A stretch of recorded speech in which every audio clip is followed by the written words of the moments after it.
United Artists Channel 63 presents the United Artists Sports High School Football Game of the Week. From Rochester High School, it's the Troy Athens Redhawks versus the Rochester Falcons.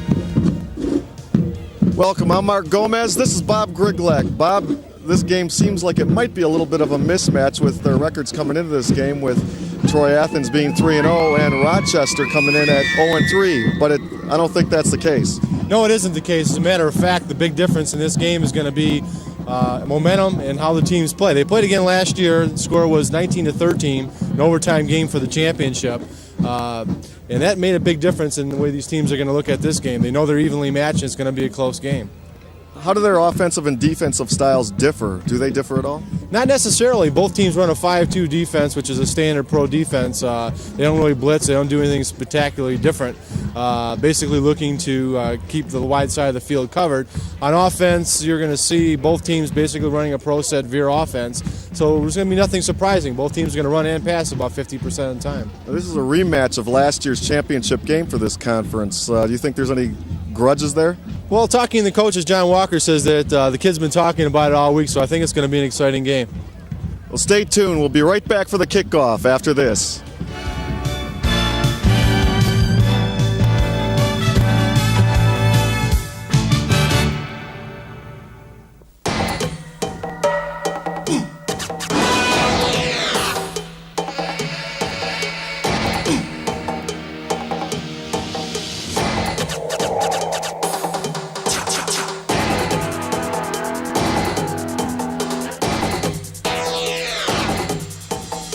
For almost 80 years, we've guarded the land below from the skies above.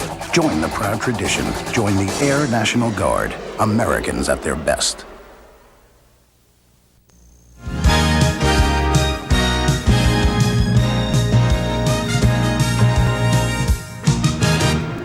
Welcome to Rochester High School. I'm filling in for Dave Zorn. My name's Mark Gomez. I'm with Bob Griglak. Bob, like we were talking about in the open, their records are a little misleading. Both coaches figure this to be a tough game. Yeah, we got an 0-3 against a 3-0, but it doesn't necessarily come up to be that big of a disparity. You're looking at the teams that Athens have played. The records that they totaled is 2-7, and the teams that Rochester has lost to, their records are 8-1. So it's a big difference in these two people that they played against. And also, both teams are returning some key players and some not. And we're ready for the kickoff here at Rochester High School.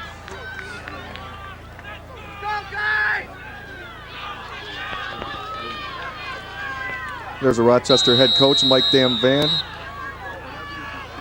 Real personal guy, gave us a lot of information coming into the game. And it's a short kickoff to about the 20-yard line. And he drops it there. And he's going wide, and he's going to be down at about the 17-yard line.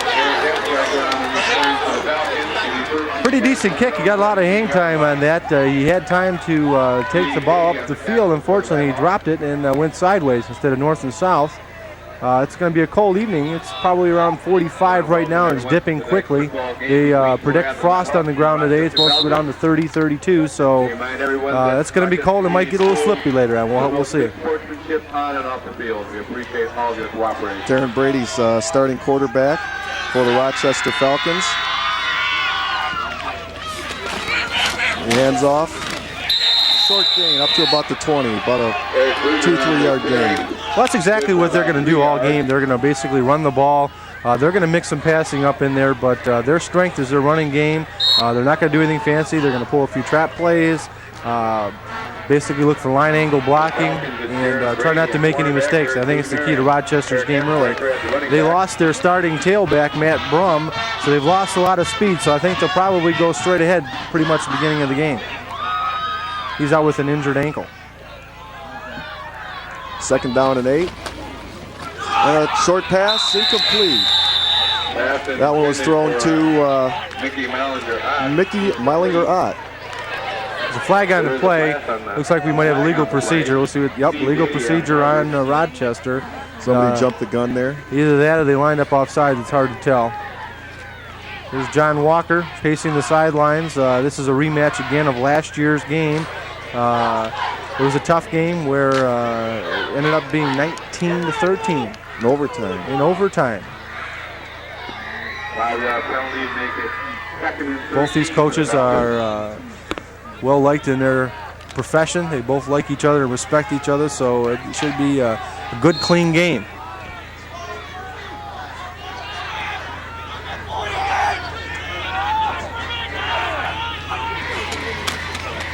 There's a handoff. Looks like a pass. He's rolling right.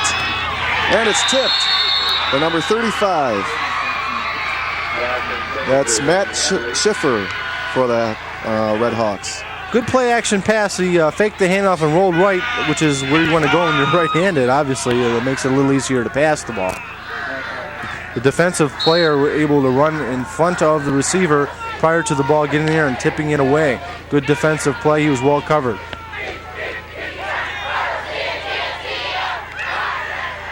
Second and third and 13, long way to go. Darren Brady comes up, ready to take the snap.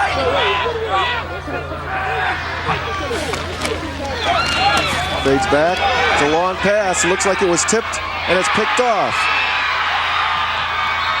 Bill Ermiger, one of Troy Athens' top defensive players. You're going to call his name all day, Mark. I'll tell you, he's an excellent defensive player. The problem with that play wasn't that it was tipped. It was hit as he was going to throw the ball, and the ball fluttered up in the air and didn't get any depth to it. And the receiver was open, but he couldn't come back for the ball, and the ball was intercepted. You could see right here as he goes back, he has plenty of time at this point. Now he's got to release the ball, and as he does, he gets hit. He gets hit. And the ball flutters, and that's when the ball is intercepted. Not very much on the return, but change of possession and a key play early in the game for Troy. Man down on the field for Rochester. Can you see the number on that, Mark? No. Doesn't look good, though. He's not moving, so let's hope he's okay. Might have just got the wind knocked out of him with any luck. There we are. We're up in the booth here. You can see me waving back in the corner. And there's Mark. It's a cold one today. I'm glad we're inside. What do you think, Mark? I'm definitely glad. It looks like they have a great crowd for a brisk evening. It's a real good crowd, and they're still coming in. Of course, this is a key rivalry. They played last year for the championship, and got a lot of people coming. 0-0 our score early in the game. 10:56 left in the first quarter. Troy Athens have the ball deep in Rochester territory. Well, it looks like he's okay. That would be a key loss. That's a quarterback, number 4, Darren Brady. They can't afford to lose him. Well, again, he was hit as he released the ball, and it looked like he might have got the wind knocked out of him because it looks like he was hit in ribs. And when you're hit in the stomach or in the rib area as you're off balance like that, a lot of times you lose your wind. The Sharks back. We may see number 6, Paul Van Dam, sophomore. As the Red Hawks line up, running plays, he's out. He's at the 10-yard line. First offensive play for the Athens Red Hawks. Breaks free for a big gain. This is exactly what they're going to do all day. They're going to pound the ball straight up. Just a straight handoff to number 34, Scott Hunter. He's the fullback.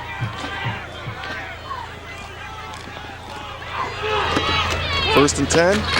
Hands it off, and a short gain. Got tripped up at the line. Basically, as Mark had mentioned, he got tripped up before he can get his legs going. Feet got under him, nowhere to go, but he had an open hole. This is what we're going to see all day from him, Mark. We're going to see him running the ball. There's no sense in passing until they have to. As we talked earlier, we talked to the coaches earlier, they had mentioned that they are going to put the ball up in the air, as we've seen already, for Rochester. It's a 1-yard gain, second down and 9. Scott Wickhouse hands it off. He's got a hole. And he's down to the 5-yard line, 4-5. Bill Ergmerger made a nice run that time, kept his feet going, running up the middle, had a lot of daylight, and looks like he's short of the first down. They're going to take another look at it. It's a straight handoff, and you see good blocking on the line, open up that hole for him.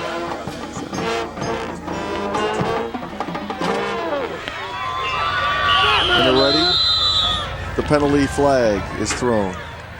That's not good news, Mark. So they're going to push him back. Another legal procedure possibly.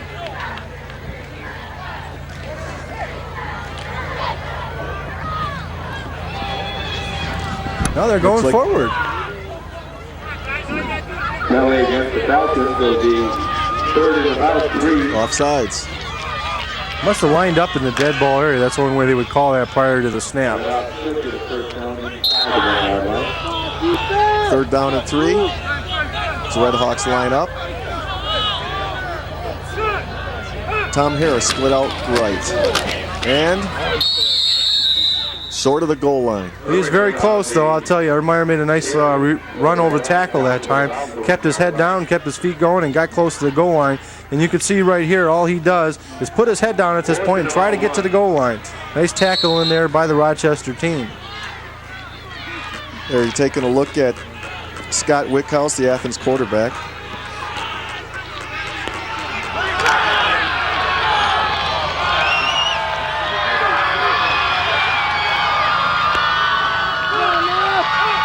Fourth and 1. And it looks like he's in. Nope. It may have come up a little short. Well, not for the lack of effort, I'll tell you that. He made second and third efforts to try to get in. That was a gutsy play, but then again, you've got to go for it when you got 4th and 1 on the goal line. We're going to see a replay here, and you can see the second and third effort that Ermeyer gets in there. He's hit once. He still keeps going. He tries to lunge forward toward the goal line, but Rochester's defense held, and they can get a first down, mind you, before a touchdown. So they looks like they got the first down. They're going to have 3 more tries at it. Yeah, that second effort there, that's where I thought he had made it. But well, he did make the first down. That's half the battle right there. There you go. Now they got 4 more tries at getting the touchdown. Just going to hold on to the ball right here. Red Hawks line up about the 2-foot line. Nice stop. He stopped dead in his tracks. Hunter was stopped cold. I'll tell you what, the linebackers came up and filled real nice on that play. When you run a 5-2, the linebackers are usually set up over the tackles, and what they do is they shoot the gaps depending on what the defensive people are playing. That time you can see as soon as Hunter got the ball, boom, he gets hit by the linebacker filling the gap. Excellent defensive play.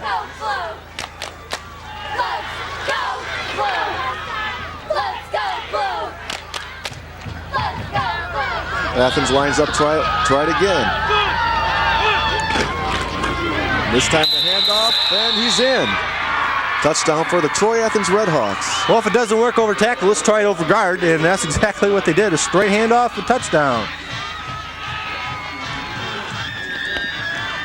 We'll see it right here. Like he can't go over tackle, let's go over guard. He's got a back running in front of him, getting better blocking that time, running the back in front of him, and got the touchdown.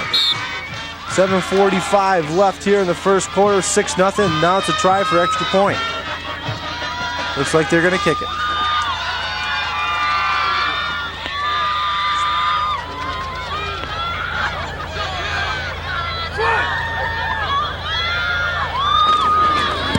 And he kicks it. And it's good. So Troy Athens takes a lead, 7-0. 7:45 left in the first quarter. There's the score for you. Athens lead. Rochester Falcons 7-0.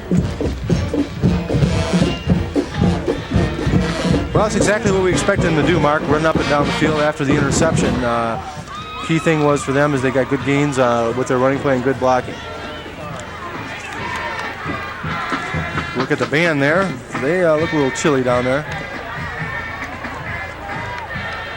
Okay, make sure to tune in to Roadshow Video every Monday, Thursday, and Saturday at 9 p.m. And make sure you catch it soon because there's a hot show coming from Cedar Point. That's Roadshow Video featuring Pat Collar,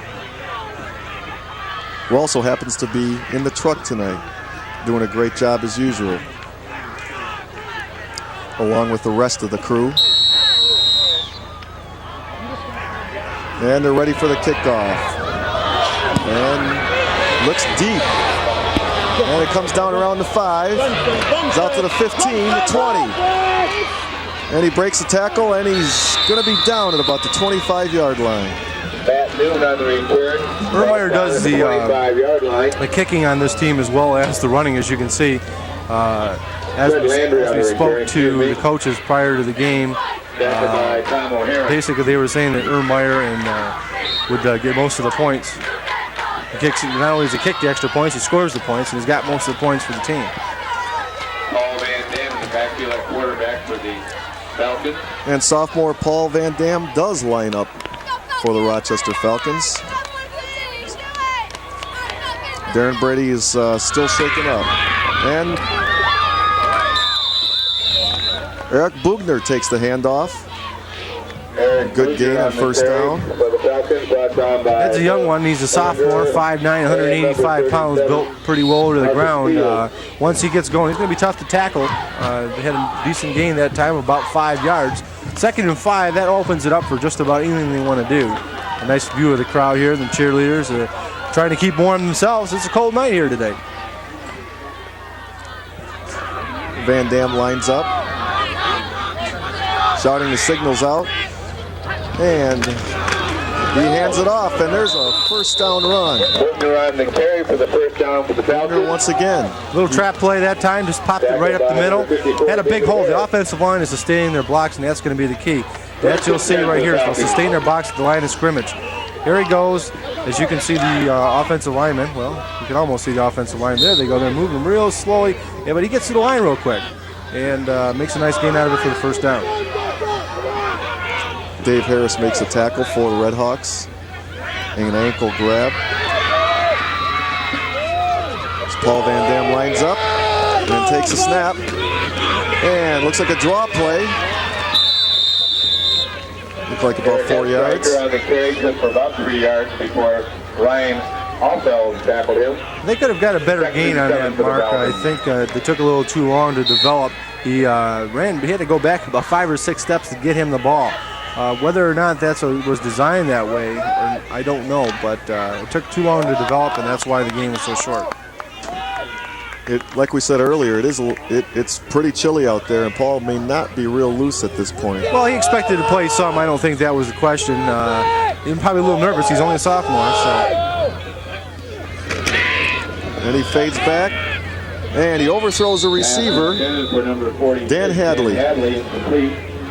Remember, too, Paul Van Dam is the son of Mike Van Dam, the coach, so he's had good schooling. He should be well-versed in the fundamentals of the game and basically should know the plays. If he doesn't, I'll tell you what, he'll be hell at home. There he is, 5'11", 170 pounds sophomore. He's a big kid. Yeah, it's not bad. I think I weighed about 150 pounds when I was his age. I think I was even less. Starting on a high school football team, can't beat that. 3rd down and 7 for the Rochester Falcons. And he fades back, and it's a quarterback draw. I don't know if that was intentional. It looked like the play fell apart, and there's a flag on the play. No, that was not intentional. It was a play-action pass. Unfortunately, the receivers were covered, and he had to eat the ball and go back up for a short gain of maybe a yard. And you can see right here, he has a good fake and fakes our cameras out a little bit. He hides the ball well on his hip. That's good schooling. He looks and sees his receivers are covered, so he takes the ball right upfield, which is a good move. Get as much as you can out of the play. Saw a little bit of pressure there, maybe, too, coming around the right side. Yeah, you see some big boys running, too. You're going to tuck the ball down and run yourself, I'll tell you. Looks like it's a penalty against Rochester, a big one. They're walking off 10 yards. 3rd and approximately 17 yards to go, holding call. Maybe there was, as the pressure was coming in, those linemen were trying to hold them from getting to the quarterback. Trying to protect the young man. There you see Paul Van Dam signaling in. It's third down and 17. This is not a good situation for Rochester right now. No, because you know the pressure will be coming, and hopefully they can get out of it. Line up at the 28. The snap goes back to Van Dam, and he hands it off to Eric Estreicher. He's one of their top players. He goes both ways, offensive, defense. And he's a defensive back, running back, 5'10", 165 pounds. Not real big, not real slight, but he plays both ways and does a good job for him. Nice big crowd here tonight on this cold evening in Rochester, Michigan. Sun is setting on a beautiful day. It's supposed to be beautiful all week. And they're lined up to punt. Punter's back on the 15-yard line, gets it off, and it's a low punt. And it goes over the head of the receiver and down at the 18-yard line. That ball got up in the lights, Mark. I think he had a hard time. Right now at dusk, it's real difficult to see the ball. It's a good thing he didn't touch it because otherwise they would have been turned over. With 4:18 left in the first quarter, Athens 7, Rochester 0.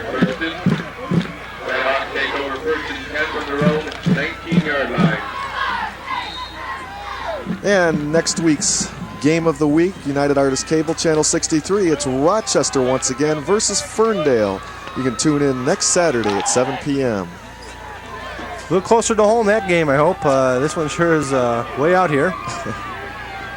First down and 10 for the Red Hawks. And it's handed off to number 32. And he's found a little opening. Looks like a gain of about 5. Decent run, just basically kept his head and legs moving. Blocking and tackling is going to make a big difference in this game. As it gets cold and as the players get warmed up, if they sustain their blocks, it's going to make a big difference. You can see right here, as he takes the ball upfield, north and south after he got the ball, and that's the key to making yardage on this play. And he kept his head down and kept those legs moving. Look at that, an extra yard or two after he was tackled. It's second down and 5 for the Red Hawks, and there's a flag thrown. And it's going to be on.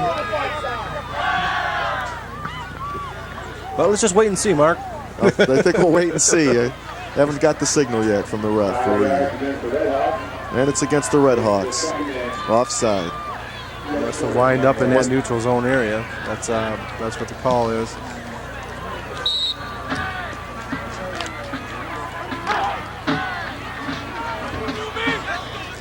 Whitehouse lines up, ready to take the snap. So he's calling audible at the line of scrimmage. See what he calls. And he's going to throw a quick pass to number 24. And he's very close to the first down. Looks like he went out of bounds. That's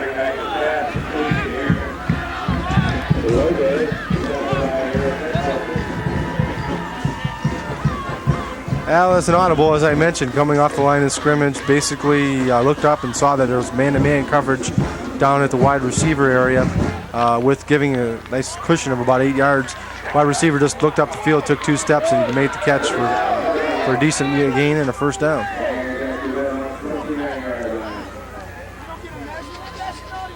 They buried themselves after that kick, though. They've got a long way to go for a touchdown or a field goal.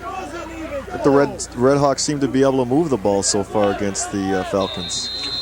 Well, it seems both teams are moving the ball. Penalties, of course, hurt Rochester. They've had 2 big penalties that pushed them back and put them in passing situation. There's a handoff, pitch out to number 32. And he's not going to get much of a gain out of that. They stacked it up pretty well. They're going to run a veer offense, and what that basically means, they're going to split the backs in the backfield. They'll either fake to one, go which way, right, go left. That time they fake to the fullback coming out and pitch back to the halfback. No gain because there was no blocking. Simple, isn't it? Easy as pie.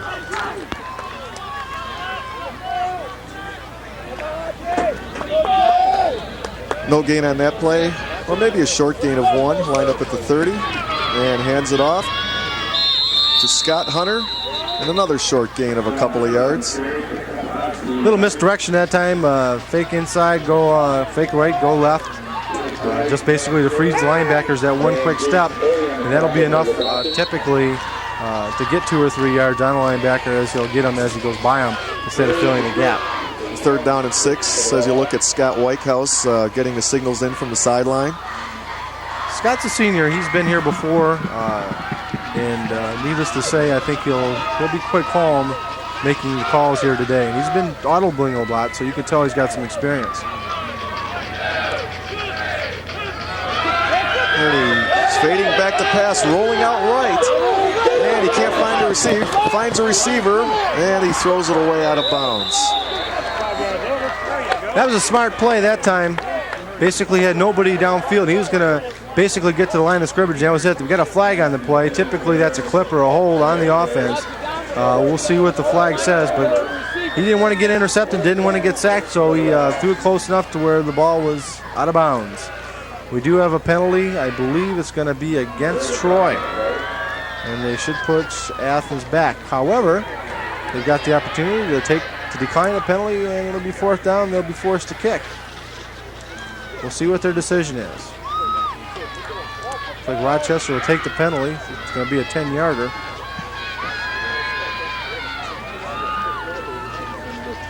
We got a clip. Illegal man downfield. Loss of down. So they get the penalty and loss of down. When you have a play that takes so long to develop, you'll have people going downfield before their time. And keep in mind, you've got a neutral zone of 3 yards either side of the ball. The offensive or linemen go past that. They're a legal receiver downfield. And they're lining up for a punt. It's punter's on the zone 15-yard line, and the snap is clean, and it's off. And it lands, goes out about the 35-yard line of Rochester. Pretty good kick. It was towards the sideline and high, gave his coverage time to get down. Well, that's the second kick he's had, and both of them have been very good kicks. Basically, there's no return, so anytime that happens, it's good. I got a feeling they're having a hard time seeing that ball out there. Because they're shying away from it. Every kick that I've seen, the players have been doing. There's some of our local beauties doing their job to keep warm if they can, because it's cold out there today. Oh, somebody's happy with the job. One of the Rochester coaches. Trying to pep his players up, trying to warm up out there, maybe. Well, they just made a big stop. Now the offense has got the ball, and let's see what they can do. Hopefully they won't put and with themselves 55 seconds left in the first quarter, it's Athens 7, Rochester nothing. Good game. We've had one score at 7:45 of the quarter. Ermeyer scored on a 1-yard run, and he made the kick himself. So there's a clip on that punt, evidently, and they're going to mark that off against the Rochester Falcons. Falcons will take over and 1st and 10, their own 20-yard line.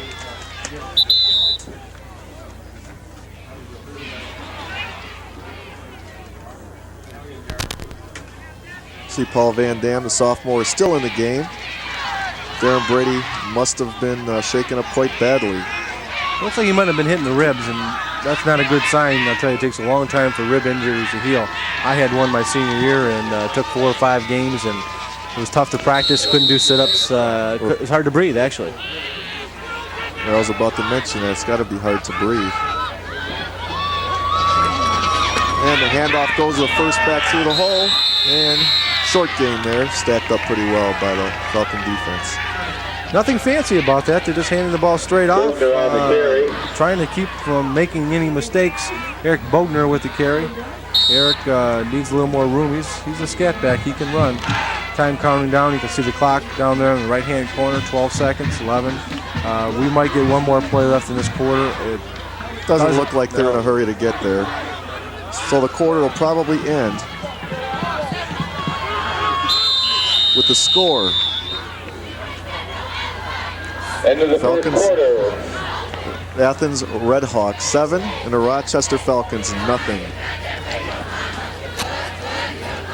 Switching ends of the field. It's a close game, as the coaches promised today, Bob. Yeah, they promised a low-scoring, close game. We're not going to see any bombs. We're not going to see any trick plays. Both teams run similar defense and similar offense. And you definitely want to tune into Oakland Press Perspective with Neil Monroe and his interesting guest Fridays at 8:30 p.m. on Channel 63, United Artists Cable. Old Neil, how's he doing? Neil's doing great. He's the editor of Oakland Press, and he does a great job interviewing those interesting guests. Side of the band there. We're excited to be here. It's a beautiful day. It's a gorgeous night. A little cold, but I'll tell you what, we're going to have an opportunity the next 2 days to be in the 60s, and looking forward to the big Michigan-Florida State game tomorrow. Yeah, I wish I could watch it. Well, somebody must be working or fishing. I don't know about you. Paul Van Dam lines up, 2nd and 9. Quick pass. Oh, boy. Dan Hadley took quite a hit there. You saw a flag come out. This it's probably a spear when you have somebody hit helmets like that. That a personal foul. He was attacked by the whole team, I'll tell you what. Troy Athens, yep, they're going to take the penalty, of course. He was hit pretty hard by the whole team that time. Must be a tough kid. He popped right back up. His dad's the coach. He's been coached well. He knows that he's got to get back up. Face mask, something we didn't see, but we'll take a look at it again, and we'll see if we can find out. After he makes the catch, he does a couple spin moves. There he goes, trying to shake one guy. Let's see if we can see the face mask. Reaching in. Yeah, I guess there was the right face there. mask. Yep. Great shot, guys. Good camera work.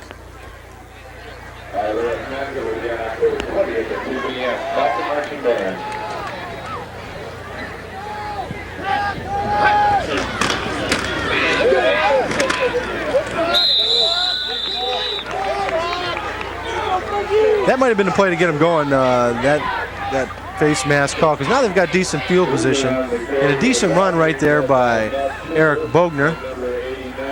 I like that name. Nice and strong.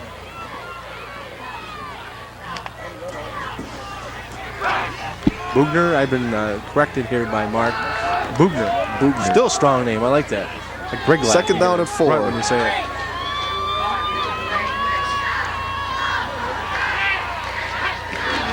And he hands off to the first back through, and looks like about a 1-yard gain.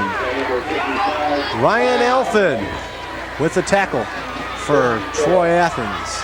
Number 55, the nose tackle, 5'8", 175 pounds. He shot right through the center that time and stopped the play before it got going. I hope we're okay up here. I smell something burning. Is that like? Well, they're cooking food down right underneath us, and I'll tell you what, it makes it real difficult to call a game when you're smelling food.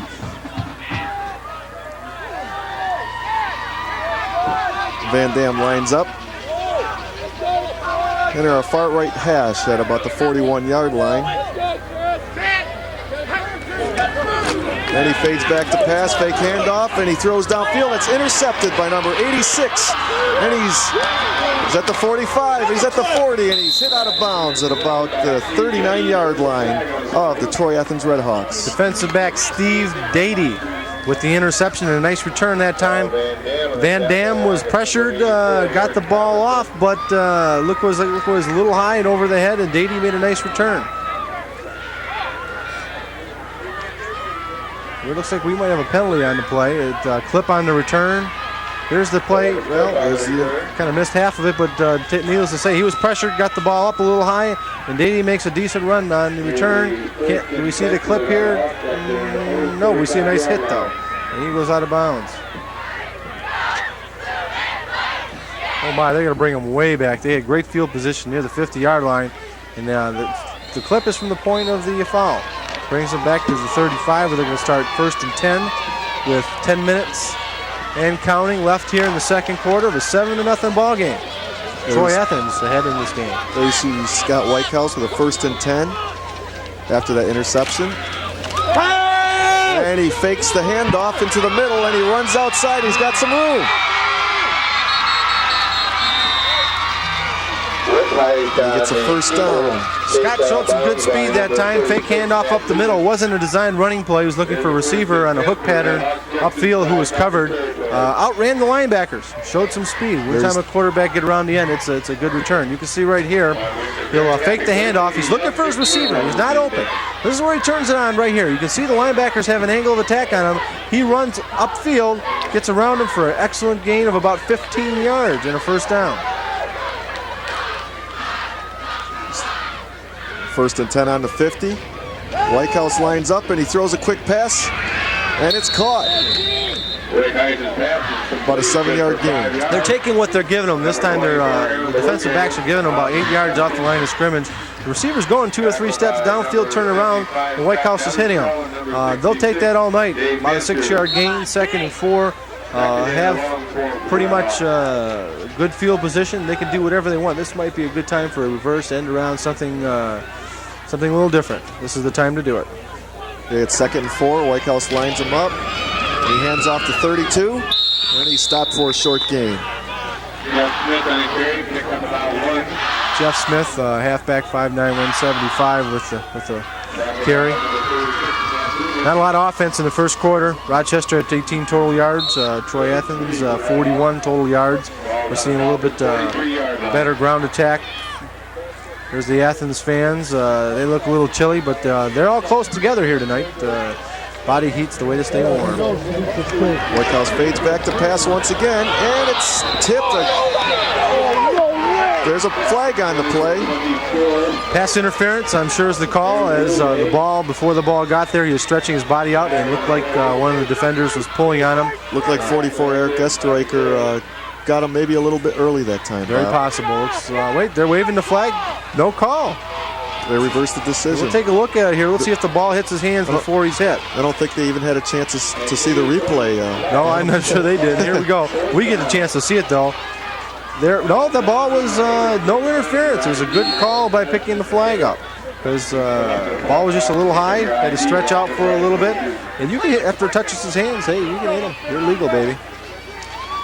Good defensive play by Eric Estreicher.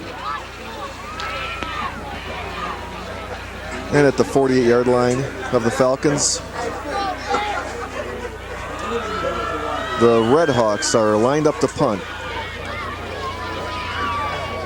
Oh, it's a fake punt, and he's off. He's got an opening, and he slips and falls, but not until after he got the first down. Scott Hunter, the fullback, took the snap directly from the center and had a big hole to run up the middle for a nice gain.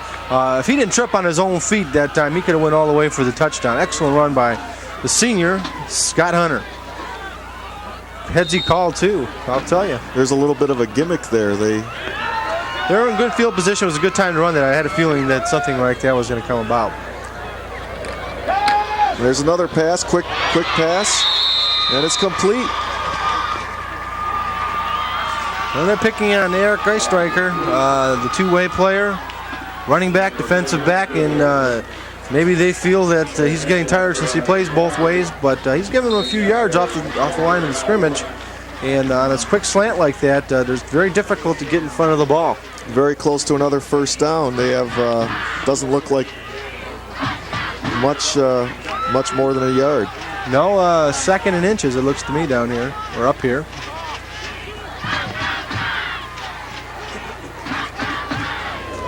There's a handoff, and it looks, and they've got White House back in the backfield.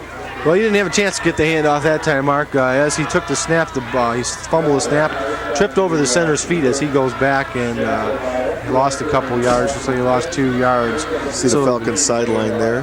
3rd and 2. 3rd and 2. Lots of time left.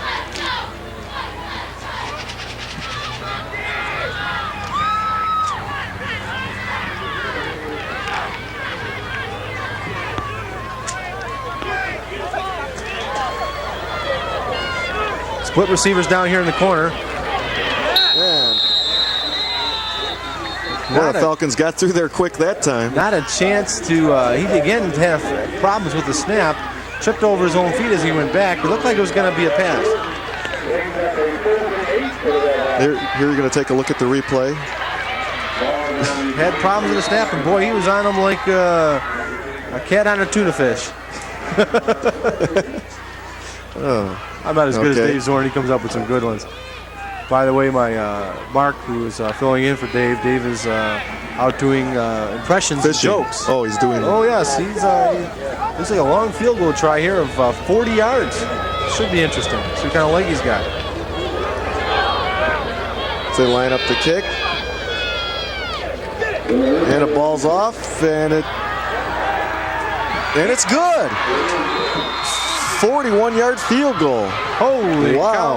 That showed me a lot in this cold weather, because I'll tell you what, keep in mind when the ball's that cold, the molecules in the ball, I'm not going to get technical or anything here, but the molecules in the ball harden the ball. Makes it tougher to kick.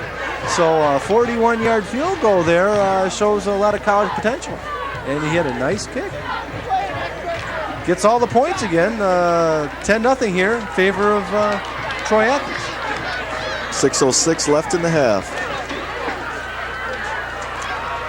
There, as you look. That was Eric Thurston you were just looking at. And once again, Troy Athens leads 10-0. 6:06 left in the half as they line up for the next kickoff. There's Coach John Walker, and he's got to be happy with that long field goal. Nothing to be sad about. Tell you what, the same guy's got all 10 points. Mr. Ergmeiger.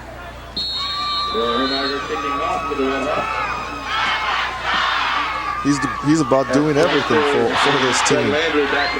John Walker said before the game that he will score most of the points this year, probably. And there's a kickoff and the run back, and he's down. There he goes down at about the 23-yard line. It's good teamwork, gang tackle on that kickoff. Didn't let him get very far. Well, you know, he's getting decent hang time on the ball. And there you can take a look at the Rochester sideline, a little subdued. We've got Darren Brady coming back in the lineup for Paul Van Dam. There's our drive, 7 plays, 4 minutes, 2 seconds. 65 yards, excellent drive for the 41-yard field goal by Ergmeiger. So it looks like Darren Brady wasn't hurt too badly. That's good news. He lines up, and he gives the handoff to number 44. That's Eric Esterreicher, one of their top players. Well, supposedly he's going to carry the ball 20-25 times today, according to Mike Van Dam. Of course, if they fall too far behind, they're going to be forced into a passing game, and they don't want to do that. Mike mentioned before the game that they're going to look at about 20 passes. A couple of band members rapping about how cold it is, or the girls in the stands or something. Maybe the girls, they're smiling there. See, I'm going with her after the game. Brady lines up once again, and he fades back, and he pitches out, and he's hit for a big loss back to the 20-yard line. Another flag on a play. Hopefully it's not another face mask, because there would be no reason for that. If it was inadvertent. And I'll tell you what, that would be a real tough call on Troy Athens. Take a look right here. It's an option play, and the Veer offense, he pitches the ball back to the ground. The ball was too far ahead of Esterreicher. And let's see if he can get his face mask in here. Ref's in the way. No, I don't see a face mask. Late hit, maybe? Late hit, absolutely, because his knee was on the ground. That's pretty rough because he hit him for a large loss. Well, it's good to see Darren Brady back in there. Obviously, he's not hurt too bad. He's a little rusty coming in after being hit in the ribs earlier and taken out of the game. He's going to be a little cold after sitting on the bench for a few plays, so I'm sure he'll get a little bit better. Must have been a late hit there as a personal foul. Yeah, that'll give him a first down. 1st and 10 from the 35-yard line. They need to put together a drive here.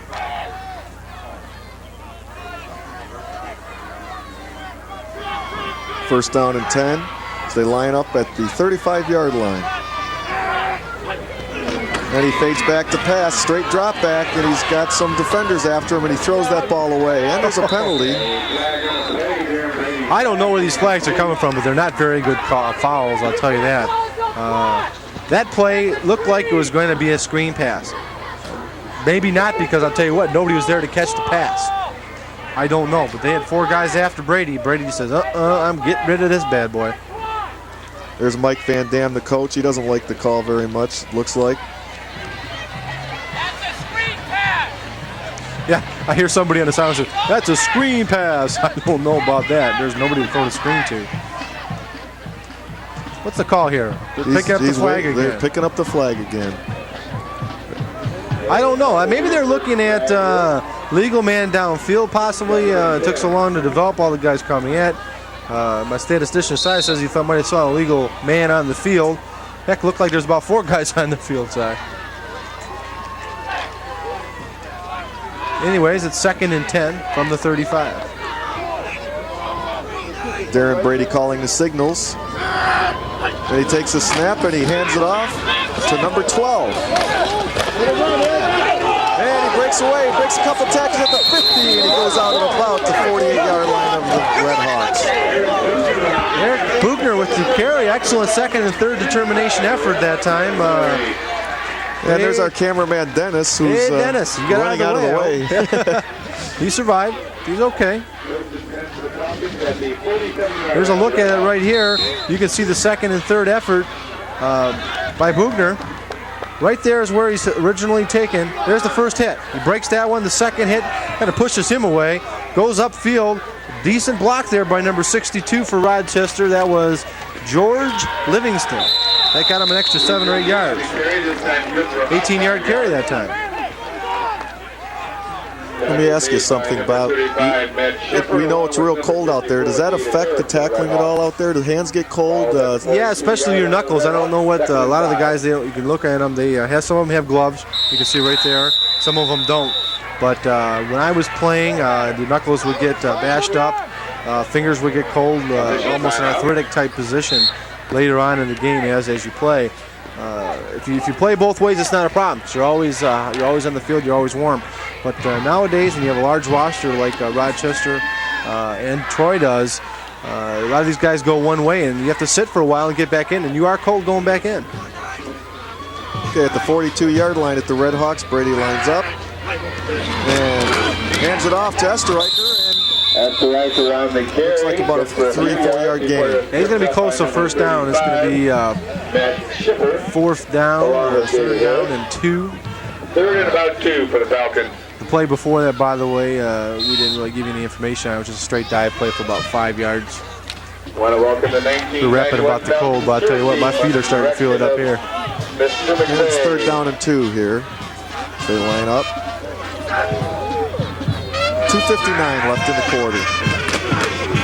And Esterreicher gets a handoff once again, and that's real close. That's close to a first down. Eric's getting a lot of work here. He plays both ways too. Looks like he's going to be close to the first down. It is get the first down. Great. He hasn't had a lot of big run yet, and again, as he makes the carries like a Barry Sanders would, he'll get 2, 3, 4 yards here and there, but he'll break a big one eventually. So far, the big carrier has been Eric Bugner. He's got the 8 carries for 42 yards. Brady takes a snap and hands it off to Esterreicher once again, and he's caught for about no gain at that time. He stacked up pretty well. Now, Troy Athens' defense is really holding really good. Matt Stifter, the linebacker, 6 foot, 160 pounds. He looks a little bit bigger than that on the field. But he's shooting the gap real well and anticipating quite a bit. And as we talked to John Walker before the game, he had mentioned to me that he will do that, he will be their big play man. And Matt has shown me so far that he's been on top of the plays. Second down and 10. No gain on the first down play. There's a handoff, and Late hit. Thank you. And there's a flag thrown. Looks like another late hit call. Rochester again is running that veer option attack. They fake the handoff, and the quarterback takes the ball upfield. No gain. We have a flag on the play, probably a clip. I want to remind everyone this is a big week for Rochester basketball. Girls basketball team, both varsity and JV, undefeated. Come up against. We knew before the game that Darren Brady. Yeah, we knew before the game that Troy was going to key on number 44, Eric Eistreicher, and that's exactly what they're doing. That's one of the reasons that Eric Bugner is getting some decent carries and gaining some decent yardage. He's got 6 carries for 14 yards for Eric so far, but again, as I mentioned earlier, it's only a matter of time before he can break 1 or 2 of them. Yeah, it seems like the good backs, the more they get the ball, the better they get as the game goes on. Absolutely. The Falcons at the Red Hawks 22-yard line. 1:53 remaining in the half. It's 1:53 left in the half as the Falcons line up on their 22-yard, on the Red Hawks 22-yard line. There's a quick pass over the middle, and it's complete down to about the 15. He did drop the ball. Yeah, he was hit after he caught the ball and dropped it for an incomplete pass. All they're doing, Mark, is running a tight end across the middle, a little slant-in pass, and it was a good play. You can see right here he was open, and the pass was there, but after the hit was made, he'll drop it. You can see right here just a couple steps back. He hits the tight end over the middle, maybe a little bit behind him. Looks like he was juggling the ball, so it does go as an incomplete pass. Okay, as they line up for a handoff to Eistreicher, there he goes. 6-yard gain. That's his biggest carry of the game, off-tackle play.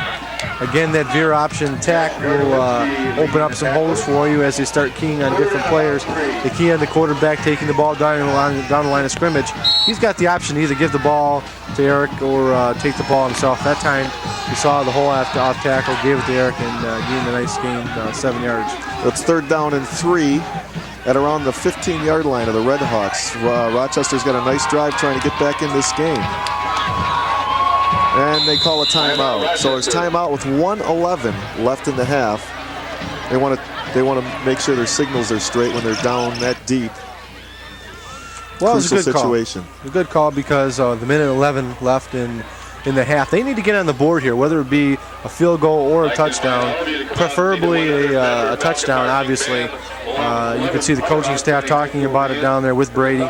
They're gonna determine at this point what call they want and what options will they have depending on the defense of Athens. They're not running anything different out there, so I would say they probably look for some sort of pass, short, quick pass. The tight end was open, or maybe a quick slant in from the receivers. And you will definitely want to catch Roadshow video every Monday, Thursday, and Saturday at 9 p.m. featuring the talents of Pat Collar and Brad Bubba Wicker. Bubba. Yeah, we were talking to Bubba earlier. He's trying to make you laugh. Yeah, he'll do about anything to make people laugh. Well, I'll tell you what, it's on the lighter side of things. Rochester's put together an excellent drive here. 10th play of this drive coming up here on the 23-yard line. So they started on the 23, and they're now on the 14 or 15. Is Brady calling the signals? And they hand it off to Esterreicher, and he's real close to a 1st down. I'd say he's probably got it at this point. Excellent call. They're running off tackle now, and the offensive line is starting to open up some decent holes. And again, what he does is just a straight handoff this time. He finds the hole off tackle, keeps his head down, runs past number 35, who he's got outweighed quite a bit. Let's see here. Not really, 165 to 160, so it's a comparable type weight disparity. There's a handoff to Esterreicher again. Short gain that time of a couple. I'm really impressed with Matt Schiffner, who really fills the gap well. He's keying on Esterreicher in the backfield, and similar to what they would do to Barry Sanders and the Lions, they're looking at one specific back, and that's why it's taken him a while to get on track. But he's done an excellent job and has made the tackles when he's had to. 46 seconds left in the half. Plenty of time for Rochester to put the ball in the end zone. And it's 2nd down. They're down to 1 timeout remaining, so at this point they're going to have to determine if they don't pass, what plays they're going to call after. Maybe run 2 plays. There you see some loyal fans.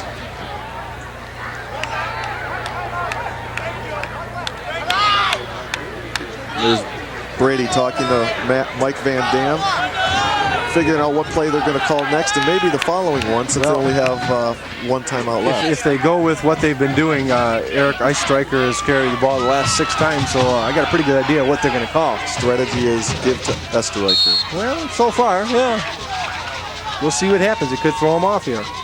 Maybe a fake. They've been setting it up. Yeah, there you go. Fake, and then a little flag pattern down in the end zone.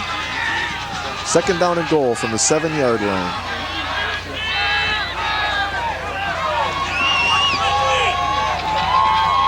Like they're shifting to the eye.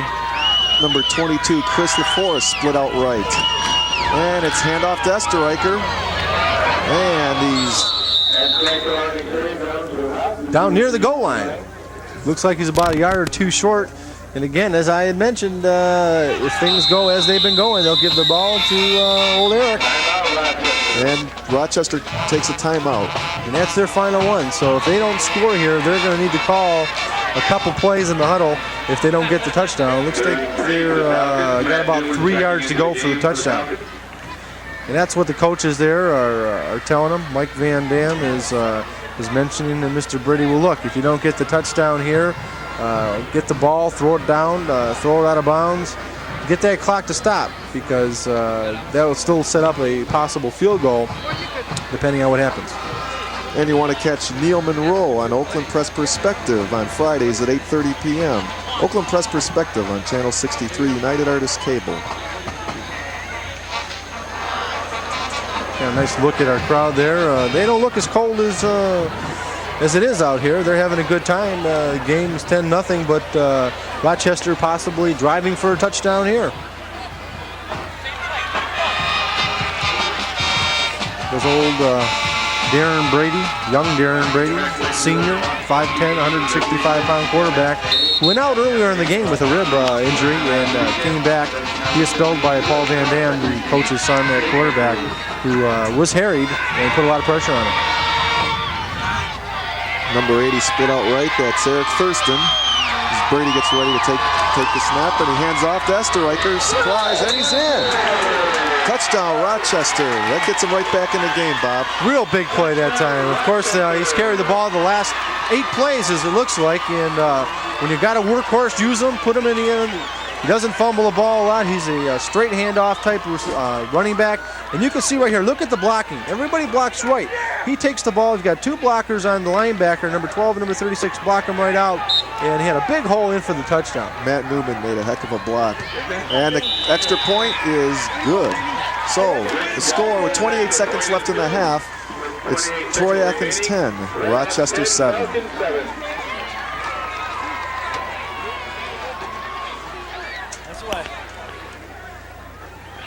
No, the regular kicking team. Kick off.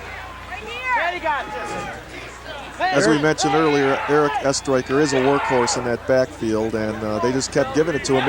Maybe that shows that Brady's ribs still may be hurting him a little bit. He may not be able to do what he normally does back there, Bob. That could be true, but when you've got a guy that's running as well as he is, you probably want to give him quite a bit of opportunity.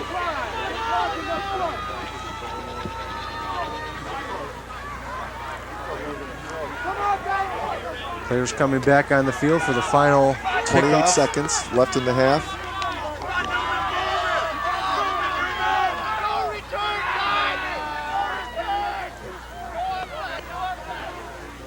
And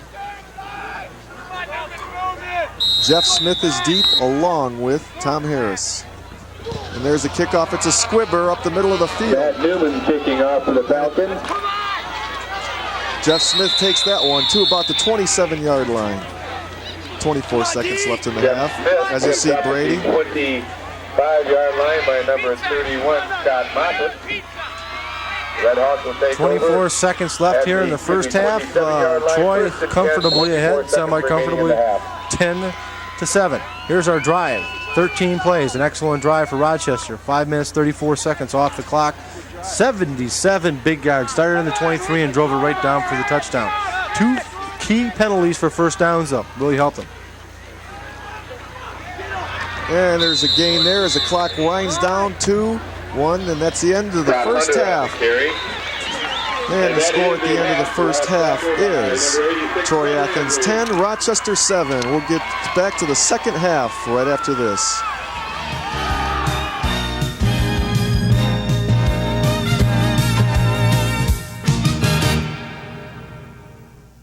The Oakland Press Perspective is the only interview program of its kind. You'll meet people and learn about issues often overlooked by broadcast stations. Landfills, prison sites, explosive growth, traffic congestion, soaring property taxes, struggling schools are all on our agenda. You'll also hear from your local public officials. To keep on top of Oakland County, join me for the Oakland Press Perspective, Fridays at 8:30 on United Cable, UCTV, Channel 63.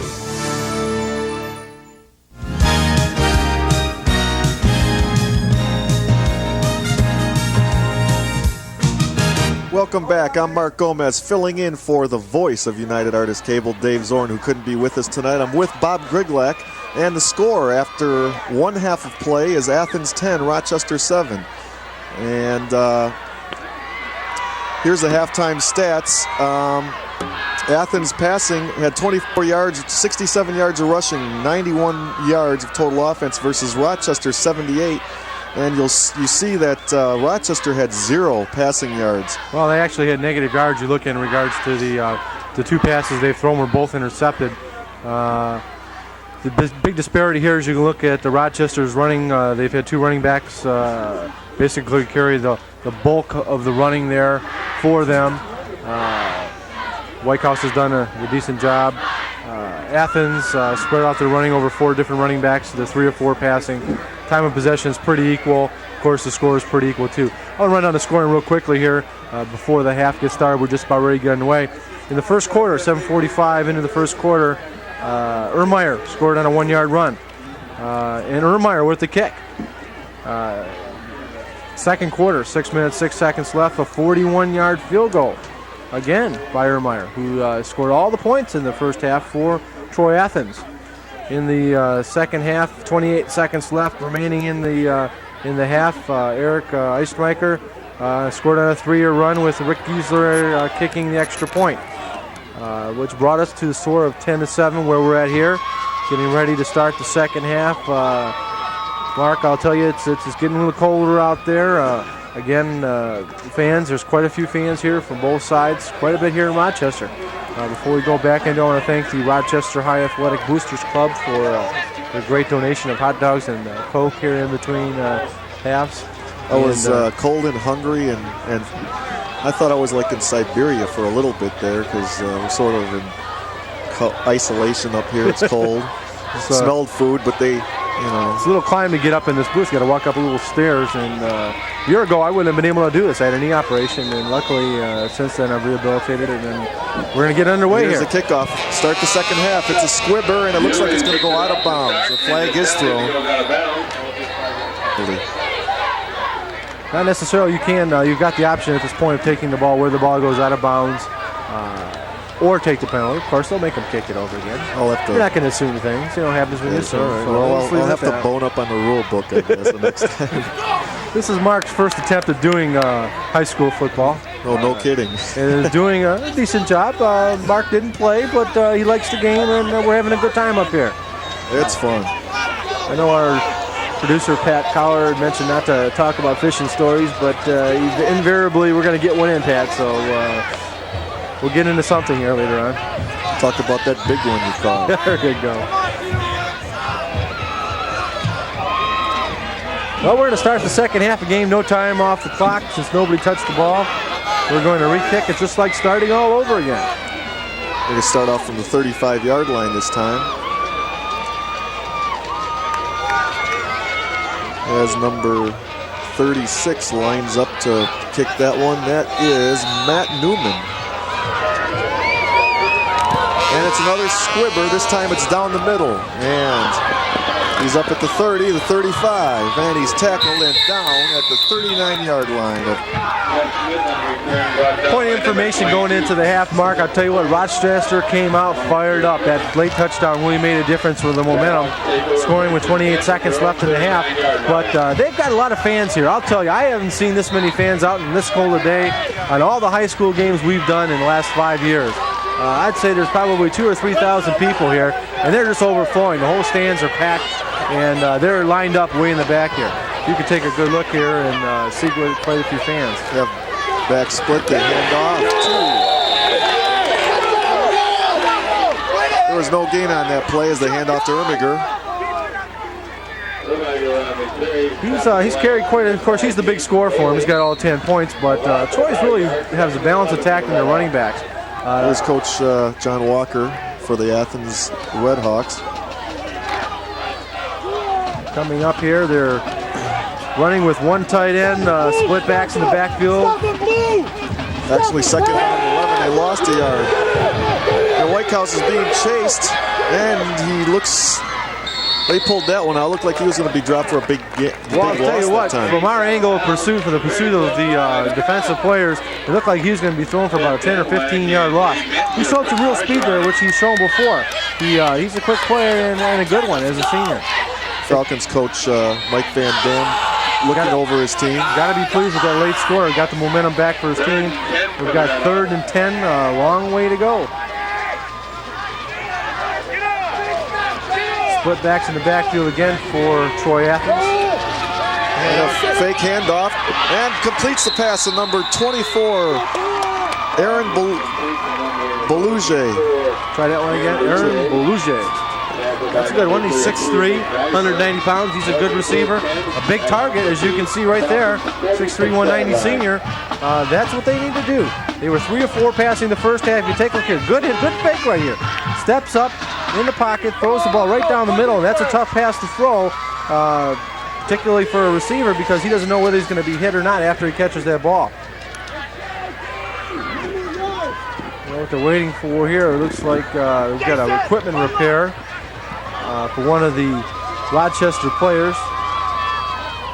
Nice gain on that last play, 15 yards and a first down. Rick Giesler gets his equipment fixed over there, all set to go. 1st and 10, 10:53 left in the third quarter. Athens leading 10-7. Handoff to the first back to the hole, gain about a yard. Nothing fancy about that play, straight dive play. What they're trying to establish here in the second half is ball control. They need to take some time off the clock.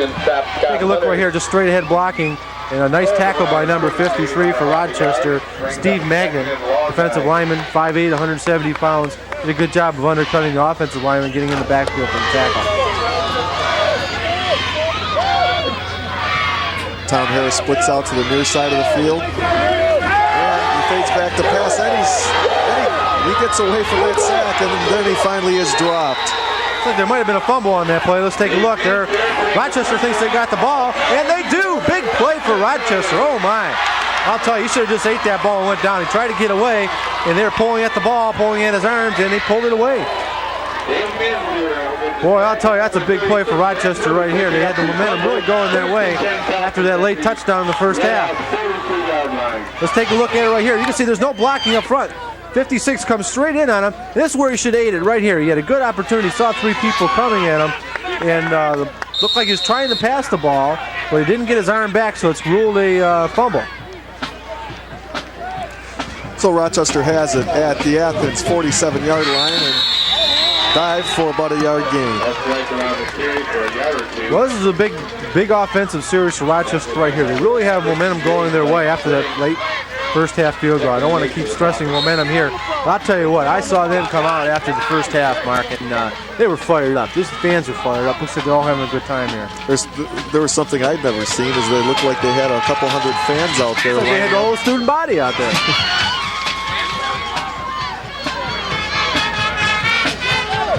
Receiver split to the near side, a handoff to guess who?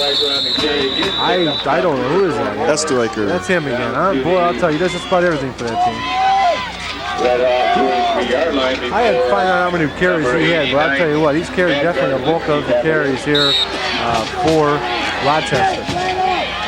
Of course, as I mentioned things, my statistician Cy brings it up for me, 13 carries. How do you like that?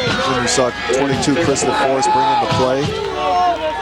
Looks like they're running with 2 tight ends at this point, which typically means a running play, 3rd down and 6.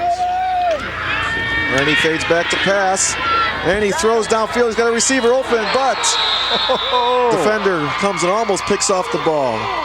I'll tell you what, he was open. He did not come back for the ball. The ball was overthrown a little bit. It was a little high. But as a receiver, if you're standing still, you got to come back for the ball. Number 11, Ryan Fox, batted that one down. Here we go on a replay. You can see a good play action fake right here. Here's the fake. Gives him enough time to throw the ball. Now his receiver is open. Let's take a look downfield to see he throws the ball just a little bit high. Boy, ball sure is hanging up there, and he's got to come back to the ball. And he doesn't, and the defensive back has time to recover. So we can hear our snaps. Here's the punt. High end over end punt. Looks like it's going to carry into the end zone. For the touchback. They'll bring it out to the 20-yard line. 8:33 left in the third quarter. Athens still leading 10-7.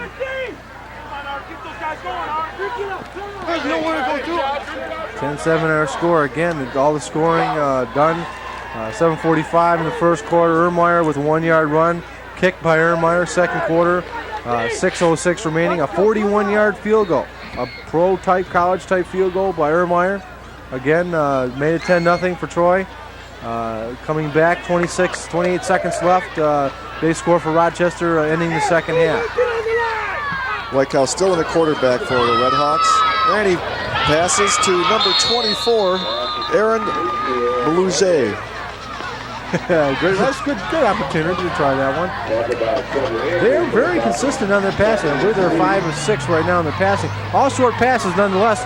They're all possession type passes. You take a better look at this one. Just a quick couple steps back. A little out pattern by the receiver, and it's good for about 8 yards. We'll have second down and 2 for Troy Athens.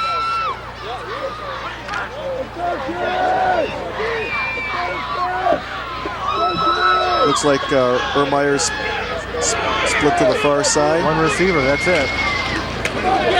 And I couldn't see who that was that got the handoff. Number 32 for Troy Athens, and that was Jeff Smith. Jeff Smith, 5'9", 175-pound halfback. Looks like it's a little bit straight up blocking again. They're not doing a lot of trapping. Just straight up the middle, nice sustained blocks, and a decent gain for the first down. Matt Newman again in on his tackle. And he fades back to pass, and he's throwing deep downfield, and it's just out of the reach of the intended receiver, Ermeyer. Well, that's the first time they've gone downfield other than the pass, the 15-yard pass earlier for the first down. Decent play. Looked like he might have been held up on the sideline, but he definitely wasn't open, and it's a good thing he threw the ball away. 5 of 7 now passing for 46 yards. For the Troy Athens quarterback, number 10, Scott Whitehouse, the senior quarterback. Second down and 10. 7:29 left in the half. 2 receivers split to the near side. And a handoff. It's Dave Lightke. Well, they're getting quite a few players in there. That's about the 5th player that's carried the ball for the Red Hawks, and that's a good way to keep people fresh, keep them from getting cold on the bench. Very important in this game is to make sure that that cold doesn't get into your hands. You can see the players now coming in and out have gloves on. See the coaches there on the sideline. Mike Van Dam looking how to stop this Red Hawk attack. 3rd down and 6. Whitehouse fades back to pass. He's got a receiver open. And it's caught. And Ermeyer's tackled at the Rochester 47-yard line, 48-yard line. Bill Ermeyer doing just about everything for this Troy Athens team. An excellent pass that time. You take a look, Whitehouse goes back to pass, and he's got plenty of time. Here's the key here. He's got plenty of time to throw the ball. It's a little curl-in pattern by Ermeyer, and it's good for a first down. 1st and 10 from the Rochester 48-yard line. There's the run right there. Looks like he's got him by the foot, and boom, he gets hit, setting up the play. There's a handoff to Jeff Smith, and he breaks free. Decent yardage. For about a 7-yard gain. Like you said earlier, the Athens are spreading out the running duties among a lot of different people. You might want to mention again that their number 1 rusher, Matt Brum, is injured. Yes, he is, and he supposedly has the most speed on this Troy Athens team. That's why you're seeing a lot of straight handoffs, a lot of middle runs. There's the cheerleaders. They're trying to keep warm too. So are the band members. Everybody's having a good time here. Close game. Again, the score 10-7. Favor of Troy Athens. 2nd and 3. There's a fake handoff. He fades back and he throws deep. He's got a receiver there. And it's caught. And he goes out about the 16-yard line. His favorite receiver. What's his name again? Bolunge. Go ahead, have you say it. Again, he's one of their taller players, 6'3", 190. Had plenty of time. The play-action pass sets up the plenty of time. You see he's got good time to throw the ball. Gets the ball downfield, and he was wide open. Nice pass, nice reception. Got the ball down to the 17-yard line. 1st down and 10. The Red Hawks are rolling. 24-yard pass play. Starting to roll up the yards and closing in on 100 now. There's a handoff to Jeff Smith, and he's tackled after about a 2-yard gain. A lot of time running off the clock here. 5 minutes, 30 seconds running down and counting. An excellent drive by Troy Athens. The longer they keep the ball, the longer they can keep it away from the Rochester team, the better chance they have of winning. The Falcons need to stop them right here. Big defensive play coming up. 2nd down and about 7 to go. Tom Harris splits out to the far side, and Aaron Bolunge to the near side, and he fades back to pass, and he's going to hit. Oh, it's tipped. Good defensive play by number 72, Jason Bailey, for the Falcons. Jason's a two-way player, plays linebacker and offensive lineman. He's about 6 foot, 180 pounds.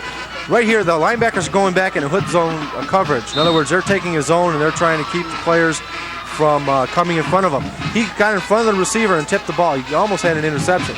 If he would have caught that ball, he had nothing but open end zone in front of him. 3rd down and 7 is White line. Approaches the line of scrimmage and takes a handoff. Gives the ball off to Scott Hunter. 10 plays so far. 10 plays so far in this drive. 5 running, 5 passing.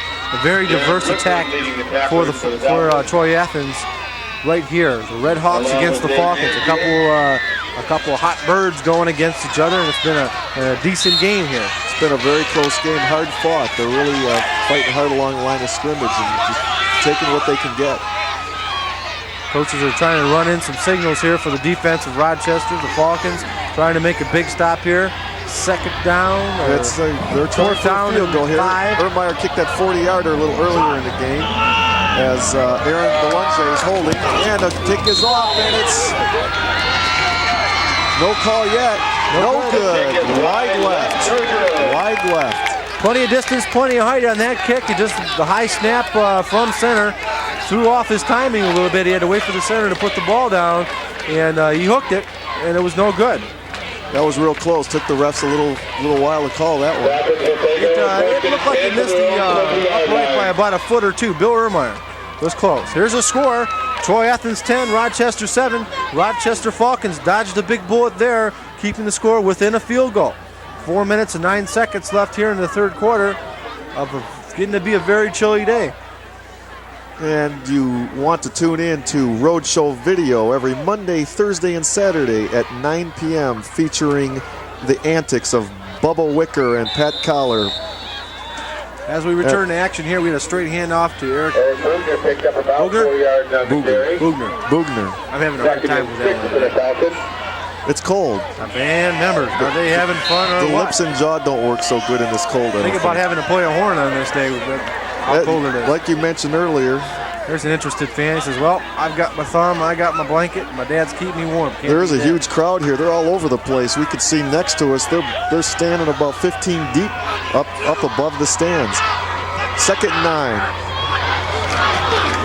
Fades back, and the pass wasn't open. Then he throws it deep, and he's got a receiver open and drops the ball. Oh, my Lord. The ball was there, but Dan Hadley sure had it. Oh, my God. He had an open pass. It was a little, looked like he was looking for a fade in. A little slant-in pass. It wasn't there. Took a couple steps back and found Hadley deep in the, about the 50-yard line. He had the ball at his fingertips and just dropped it. Oh, boy, I'll tell you, that could have been a big pass play. He had the defensive back. He was 10 yards in front of him. And if he caught it on the run, that was a touchdown. Yeah, it was a little underthrown. Hands on the hip. Darren Brady's wondering, what do I got to do? I throw the ball, hit him in the hands. Procedure call against the Falcons. Well, it might have went for naught nonetheless. Make it 2nd and 11. Even if he would have caught it, would have been called back. So justice has a way of serving itself, don't you think, Mr. Gomez? Justice has been served. There you go. The papers have been filed. Well, that's what they've got to do. They've got to open up their attack, and that's what they're trying to do. Got an eye in the backfield. One receiver on the far side of the field. He fades back to pass, and he's in trouble, but he gets the pass away, and it's out of bounds. Nice try by number 44, Eric Esterreicher. We've called his name a lot, haven't we? And we probably will for the rest of the day. He made a nice leap at the end. I don't know. That might have been just giving his body up, but I'm not sure whether they're trying to throw a screen pass here or not, because you can see as he goes back, there's not really a good fake, and you can see the lineman coming right after him here. He's got no time to throw the ball, and those offensive linemen are not pass blocking for him, and he's got nothing. Here's the dive right here. Whoa, goes up in the air, tries to run over the referee, and the belly flop. We'll give him a 10 on that one for the Olympic trials. Football jumping. There's Brady rolling after throwing for a receiver that was open, but he's not anymore, and it's picked off by Tom Harris. And he's got some room. Oh, and he's whacked a good one by, that's number 46, Dan Heather. The man who dropped the pass made the tackle. Of course, it wouldn't help. That would have been as good as a punt if for instance, he would have tackled him after he caught the ball. He would have been on the 50-yard line, which would have been good as a punt. Unfortunately, he brought the ball back 20 more yards and on the third interception now against Rochester. He's just not getting time to throw the ball, and it's going to make a big difference. Brady again came in after being injured early in the first quarter. Paul Van Dam took over for him, was ineffective for the same reason, basically, no time to throw the ball. And Brady's back in and is throwing his third interception. Come on now, guys. Handoff straight. There's a big handoff. Wide open receiver, and he's got the ball. And it's a touchdown for Athens. Number 24, Aaron Belanger. Here we go, I'll tell you. They jumped to a 16-7 lead. I'll tell you what, the big difference there was the play action is working. The play action is faking some people out, fake me out, I'll tell you that. But that's what made the difference. Froze the linebackers. He's able to get out there one-on-one on the defensive back. Here's the play action. You take a look at this. There's the number 12. Look, he had to wait for a second. He gave him enough time to throw the ball, and there's one-on-one with the linebacker. Got the ball up there, 6'3" target, took the ball in for the touchdown.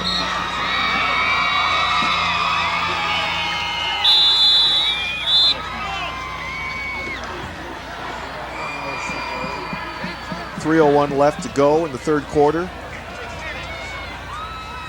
as Rochester takes a timeout.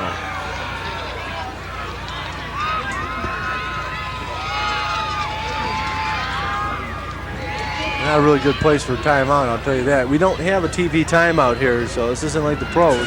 16-7 our score. Troy Athens Redhawks in front of the Rochester Falcons.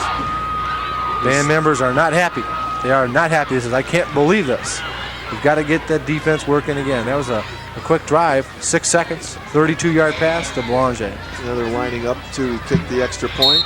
Belanger holding for Ermeyer. And the kick is up, and it's good. So the Troy Athens Redhawks jump to a 17-7 lead over the Rochester Falcons.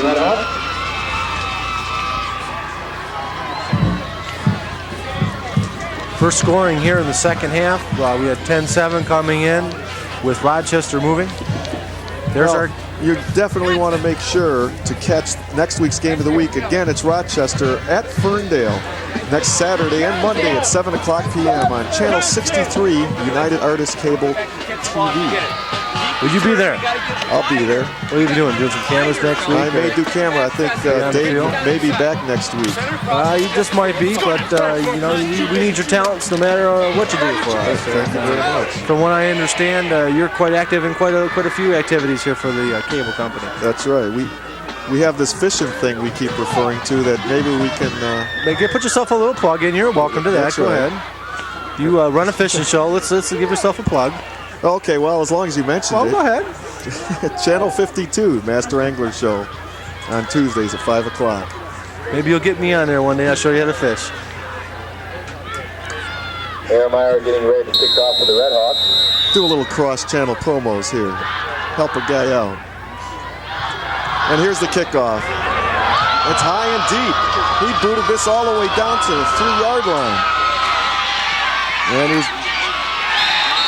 Fred Landry takes the run back about to the 18-yard line. Yeah, Fred made a mistake there. He tried to stutter step some people as he's got 10 guys running, 11 guys running down on him. And that's not going to work running back kickoffs. You got to take the ball straight up, run full speed, and make your cuts at full speed. It's a little different when you're playing running back or wide receiver to make a stutter step move. Take a look here at Landry saying, well, I didn't know I had to do that. I should just run the ball straight up.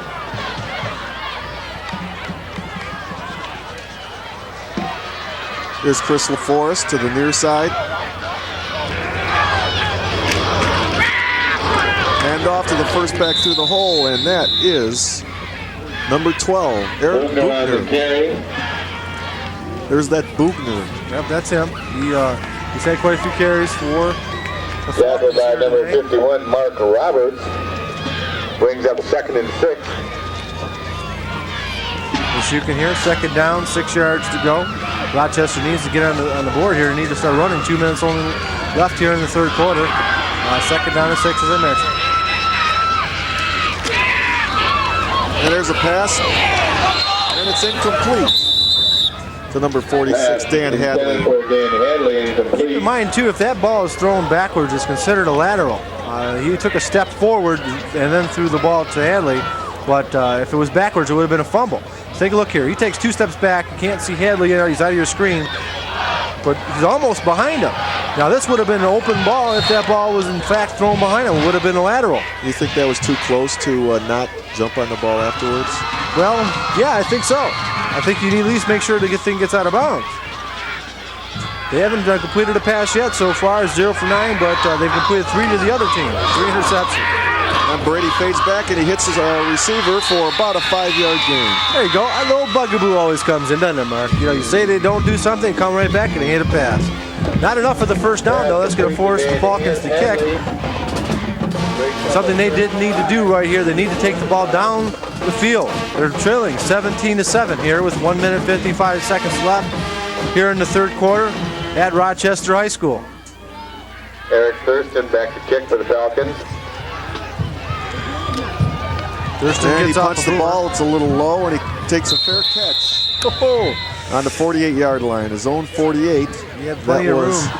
That was Matt over at their own 47-yard line. That's Tom Harris. Tom Harris, okay. Who made that catch. I think it got to him so quick that he didn't know what to do with the ball because he had about 15 yards in front of him to run. The players couldn't get down the field in time, and that's sort of a low kick.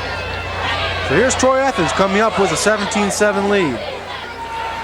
Mike Van Dam talking to his players, hey guys, we got to get on the ball here. And Whitehouse throws it to Eric Beluge, and that was a nice quick little pass.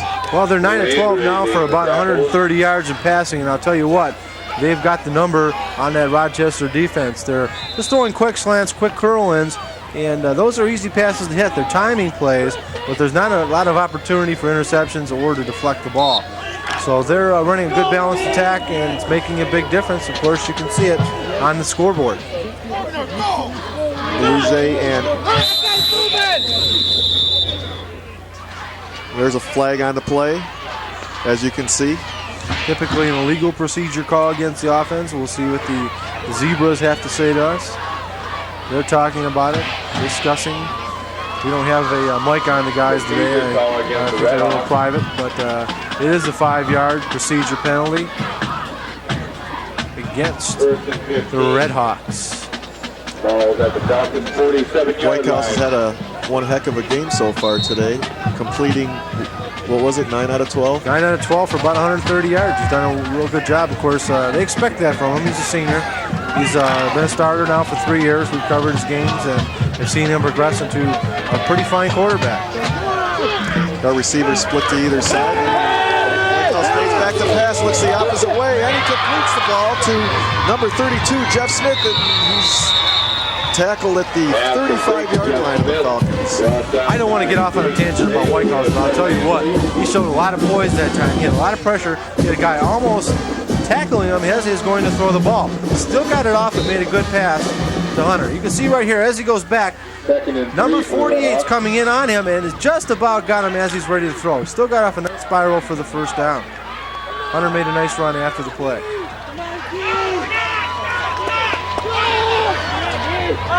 Looks like he's changing the play at the line of scrimmage. And he hands the ball off to Jeff Smith, and it's for a short gain.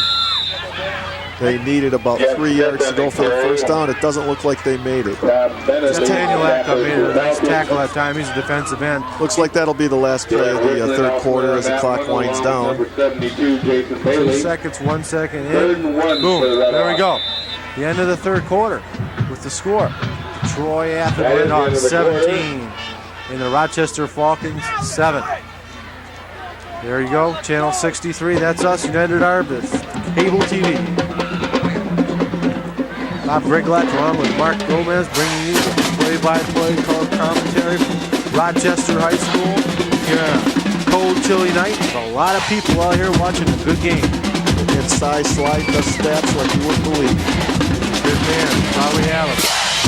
Well, they're not winning, but the band's are having a good time.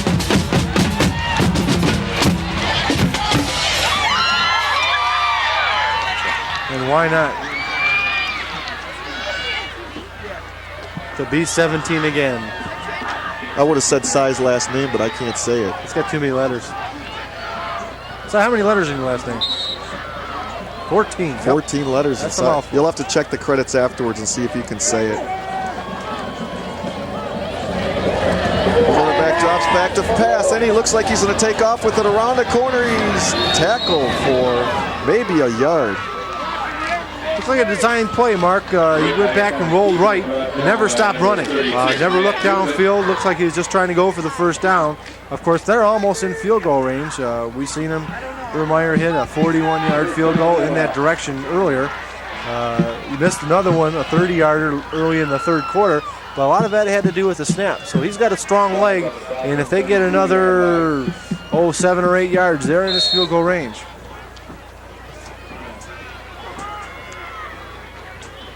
We've had one score here in the third quarter, 3:01, 32-yard pass. There's John Walker, happy with what his Red Hawk team has done here so far today. Very balanced attack. White House doing an excellent job, and the running backs doing a good job themselves. Receiver split to either side, fades back to pass, and hits the far receiver, and he's down at the 10-yard line. That's number 24, Aaron Belanger. As I was speaking earlier, Belanger was the one with the touchdown at 3:01. He took a 32-yard pass from White House. And here he goes again, just a simple route, a simple turn-in route. He looks for the ball, an excellent pass right on the numbers, and has a decent run after. Little trip there, otherwise he'd have had a touchdown. Good tackle by number 33 for Rochester, Rick Geisler. Seems like White House has really found his range. He's hitting those receivers right on the numbers pretty much every time. He is.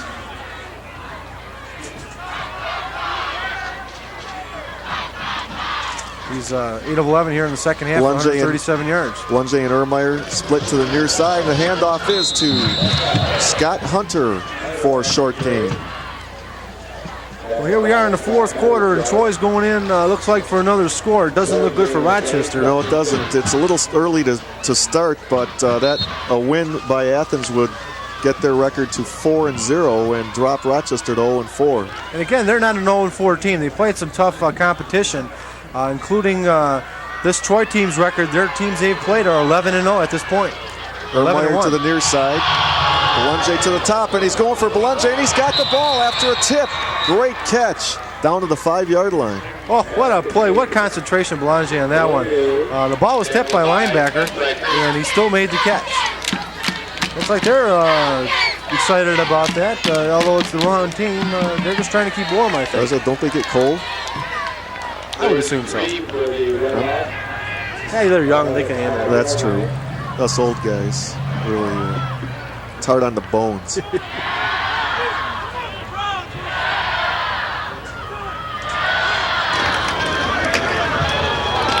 That's Scott Hunter with the carry.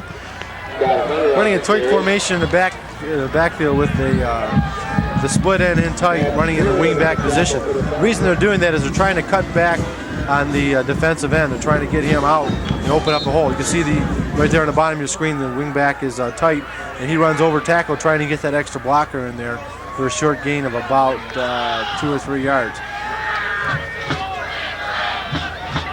There's John Walker again, urging his team to score one more time and pretty much put this game away. Well, we've got fourth down and about 1 yard, it looks like. This is a big play. If they get the first down, they pretty much throw the game up.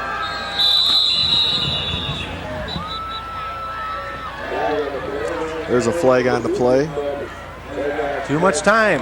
Took too much time to think about it, I'll tell you. When you have 4th and 1, now they might change their mind on this play. A field goal again would make it 20-7, would force Rochester into scoring 2 touchdowns. At this point, that could be a big play. It looks like they are bringing the kicking unit out, and we'll go for the field goal. We'll see. Yep, they brought the kicking tee out, so that's what they're going to do. Bill Ermeyer will line up to try to boot this one through from about 25 yards. Well, this is definitely in this range, as we talked about earlier. He's got a good foot. And here's the snap, and here's the kick, and it's up. And it's good. Add 3 to the score of the Troy Athens. It's now 20 for the Troy Athens Redhawks and 7 for the Rochester Falcons. This game may be getting a little bit out of hand, out of reach for the Rochester Falcons. Well, now it forces them for 2 touchdowns. You see 20-7, 2 touchdowns, and they're going to have to convert on the extra points. That's also a key factor. We've seen both kickers have good legs. Of course, Ermeyer now has kicked 2 field goals and has missed 1. He's kicked a field goal 41 yards in the second quarter, and another one here of 25 yards here in the fourth quarter. Who's working the cameras down there, Mark? Sounds like they're preoccupied with other things in this football We have Dennis Westerlin on one camera and Bubba Wicker on the other. Bubba's a multi-talented guy, as is Pat Collar and everybody else on the crew. People of many talents.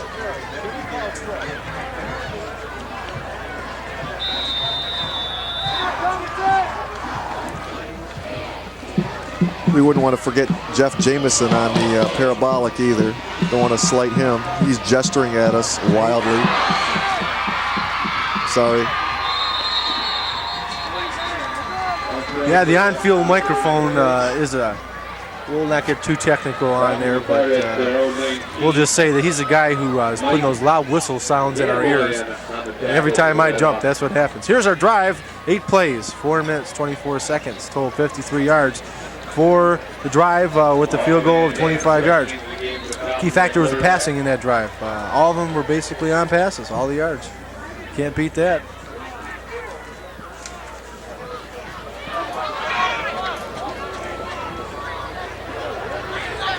Chris LaForest split far to the near side.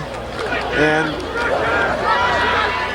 Van Dam is in again at quarterback, and he completes the pass to the 25-yard line. A short gain. Well, that's not going to get them downfield. They need to throw the ball downfield. They're down 2 touchdowns. They've got plenty of time here. They need to make sure that they're going to stay in their game plan. They need to get out of bounds, which he did. 9 minutes, 2 seconds left here in the fourth quarter. They got 7 or 8 yards on that play. If they can do 3 or 4 more of those and get in decent field position, then they can open up their offense a little bit.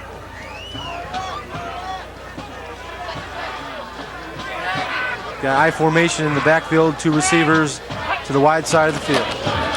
And he fades back to pass. Estreicher makes a nice block on number 67, and Chris LaForest catches another one for the first down. Looked like he got out of bounds. They stopped the clock. 8:53 left in the game, with Athens leading 20-7 over Rochester Falcons. Looks like he put a little zip on that pass. He had a good time.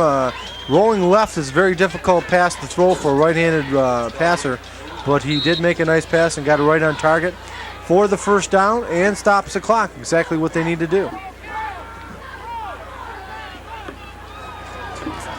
And Chris LaForest splits out wide. Eric Estreicher in the backfield along with, I can't see his number. And it's handed off to Estreicher, and he goes for a short gain, maybe a yard, maybe 2. The defense now, of course, has still been keying on Estreicher. They have all game. Basically, what's going to happen here is they're trying to run a draw or a screen after they try to put pressure on the quarterback. They know they're going to throw. The defense knows that.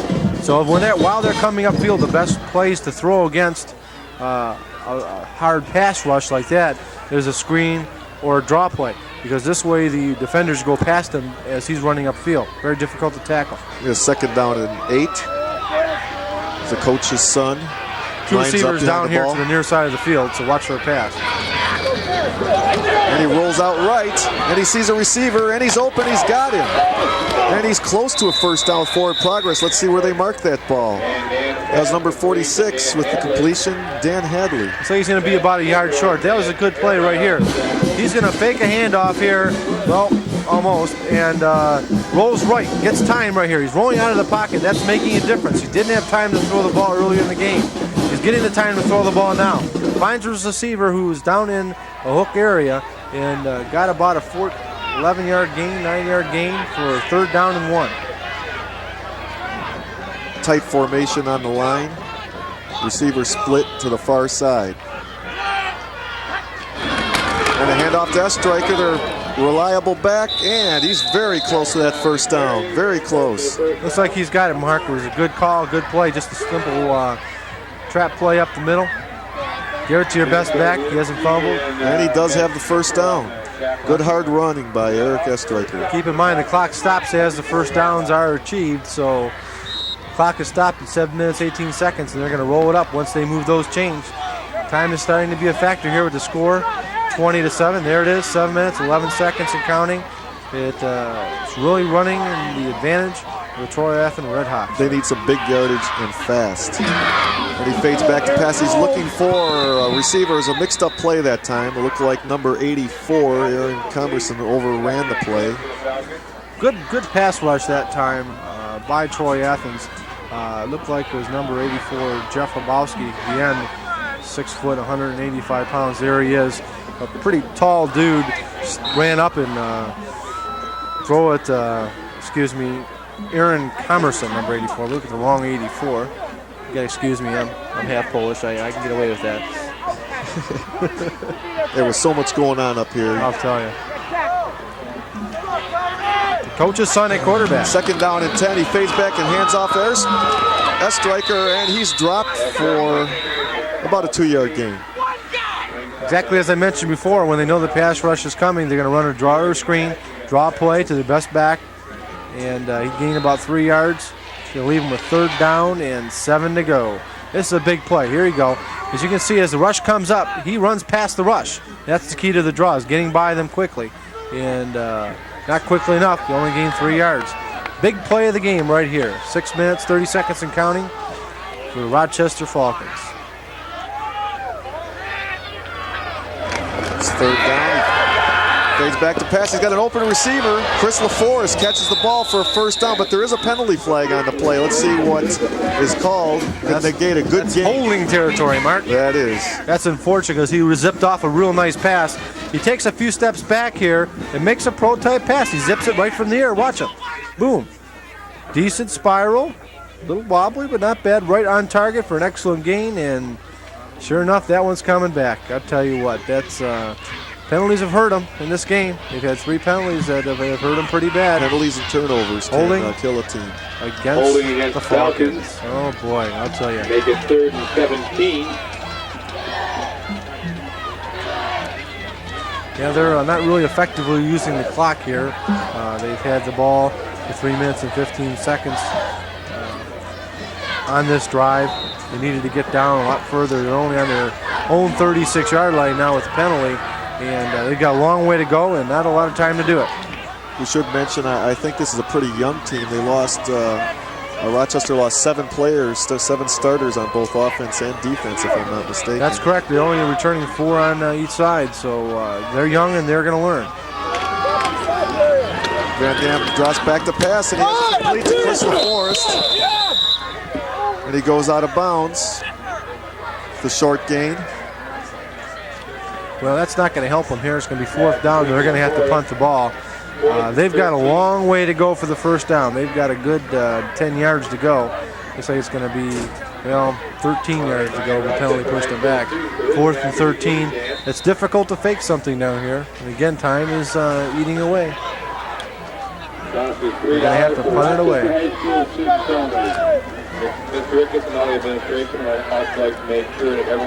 Doesn't look like Athens is dropping any back, and it looks like they're going to go for it. I'll be darned. 4th and 13, and they're going for it. Watch this one, folks. Dan Hadley split to the near side. He's running a post pattern, and it's out of the hands of Dan Hadley. I'll tell you, he was open too, Mark. It was an excellent call. He got far enough downfield for the 1st down. Now watch him zip this pass. He had time to throw the ball, sets up in the pocket, and zips the pass in there. Let's see if he could have caught that ball. Looked like it might have been a little bit high. A little behind him also, I believe. Let's see here. Now, that was a catchable ball, I think.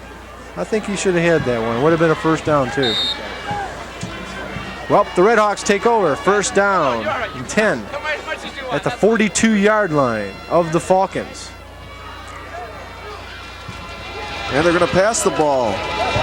Sort of a surprise. He fades back and he throws it to an open receiver, and almost a great catch, almost a one-handed catch. We got a flag down, I'll tell you what. As the rush was coming, one of the offensive linemen pulled the defensive lineman down. That's a definite hold right there. That ball is coming back 10 yards. You sort of surprised, Bob, that with 5:37 left in the game and a 13-point lead that they're still passing the ball? Well, yes, I am. But you know what? They're still within 2 scores of getting back in this game. There's the holding call, as I mentioned. With 5 minutes and 37 seconds left, a fumble, an interception, a lot of things can change the complexion of this game. So they like to put up another score here. They want to run their offense. They're told before the game by John Walker that he wants to run into first attack. So he's going to try to stay to his game plan if he can. Come on, D. Athens comes to the line. 2 receivers split wide to the far side. And he hands off inside. 2. I can't see the number on that one. There he is, getting up. Okay, check out Oakland Press Perspective with Neil Monroe, Fridays at 8:30.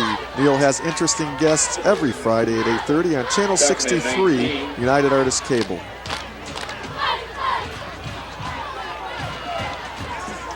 There's a couple people who look like they're pretty cold. The gloves are out, the hat's out, the earmuffs are on.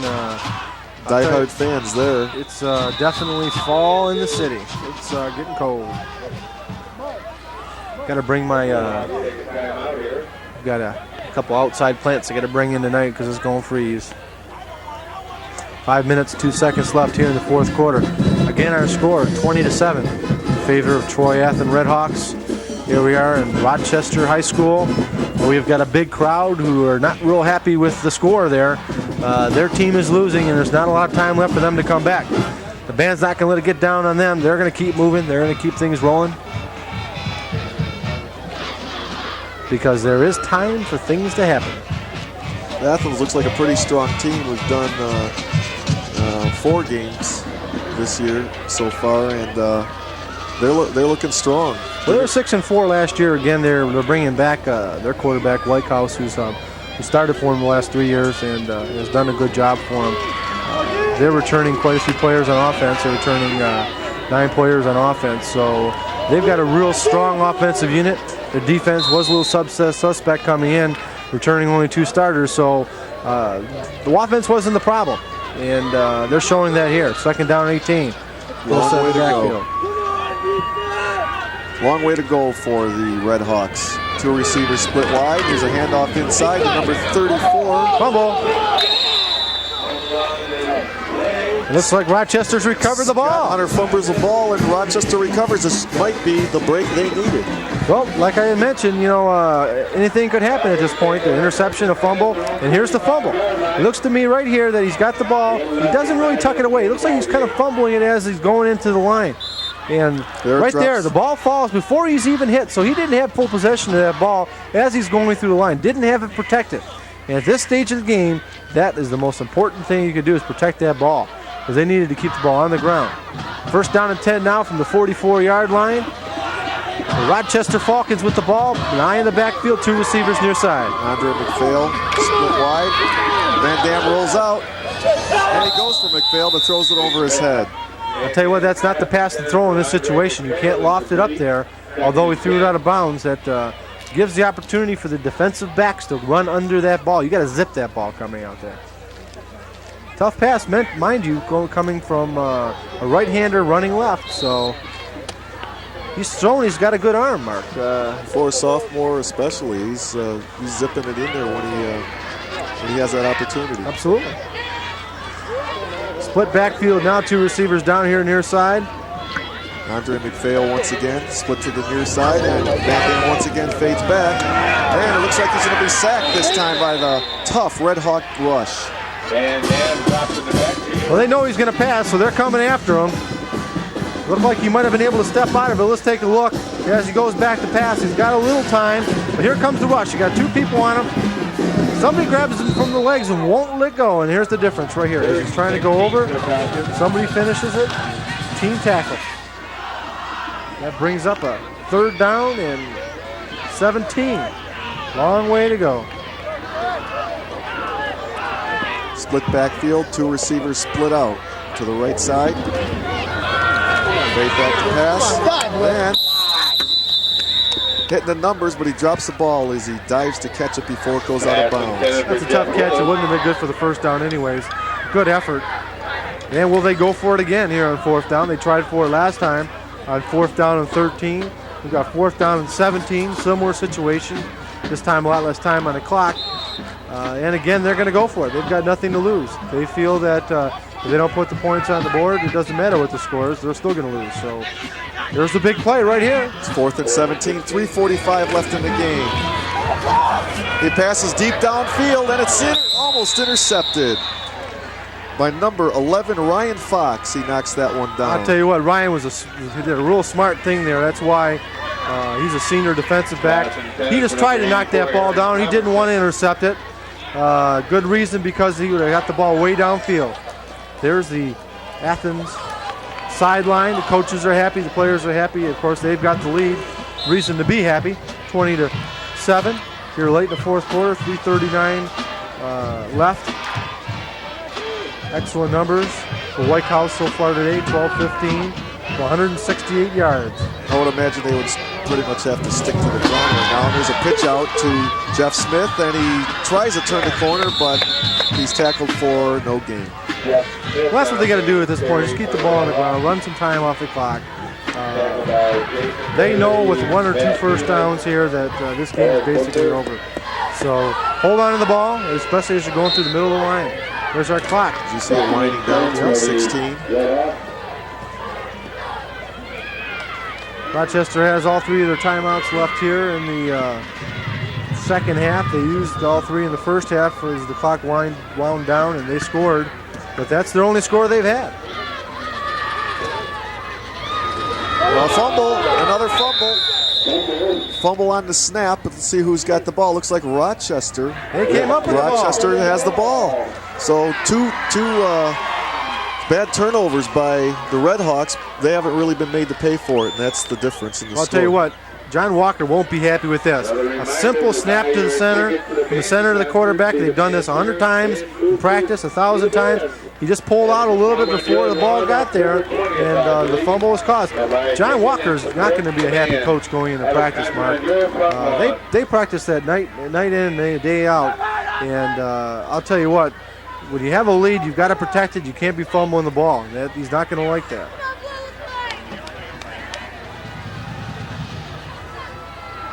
Rochester's got 2 receivers split. Then there's an inside handoff to Hesterreich, and he gets a short gain. Well, it seems to me like they might be conceding the game at this point. A little over 2 minutes and counting to go, and they run the ball. Surprising, considering that they went on 4th down twice. Timeout on the field.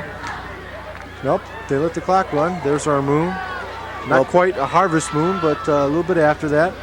And our score, Troy Athens 20, Rochester 7. And here's a pass out to the sideline. It's complete to number 82, That's Andrew DeFinis on the completion. Well, they come back and make a nice play. Close to a first down, looks like. Are they going to give it to him? Let's see. Yep, looks like they got the first down at the 50-yard line. They'll stop the clock while they move the chains. Here's the play. You take a quick look. He makes a nice play. He turns upfield just enough to get the first down and doesn't go out of bounds. That is not a smart play. I mean, it's good to get the first down, but with time winding down like this, you need to get the first down and go out of bounds. Eric Thurston split to the near side of the field. And there's another handoff in the inside. And like you said, they may be just conceding this hill. Obviously, there's a minute and a half left.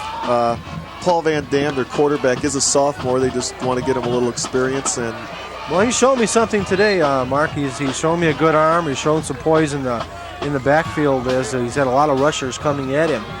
He's been sacked twice, which is he's harried some throws. He's had some tip throws. He's thrown some balls away.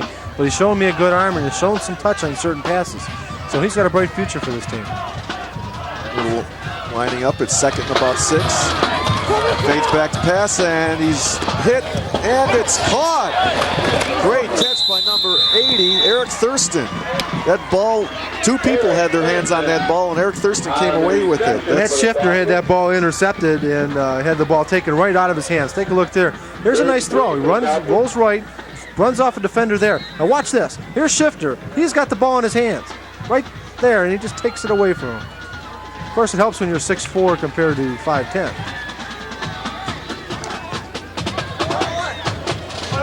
Third down 1, 22 seconds and counting to go. And he hands the ball off.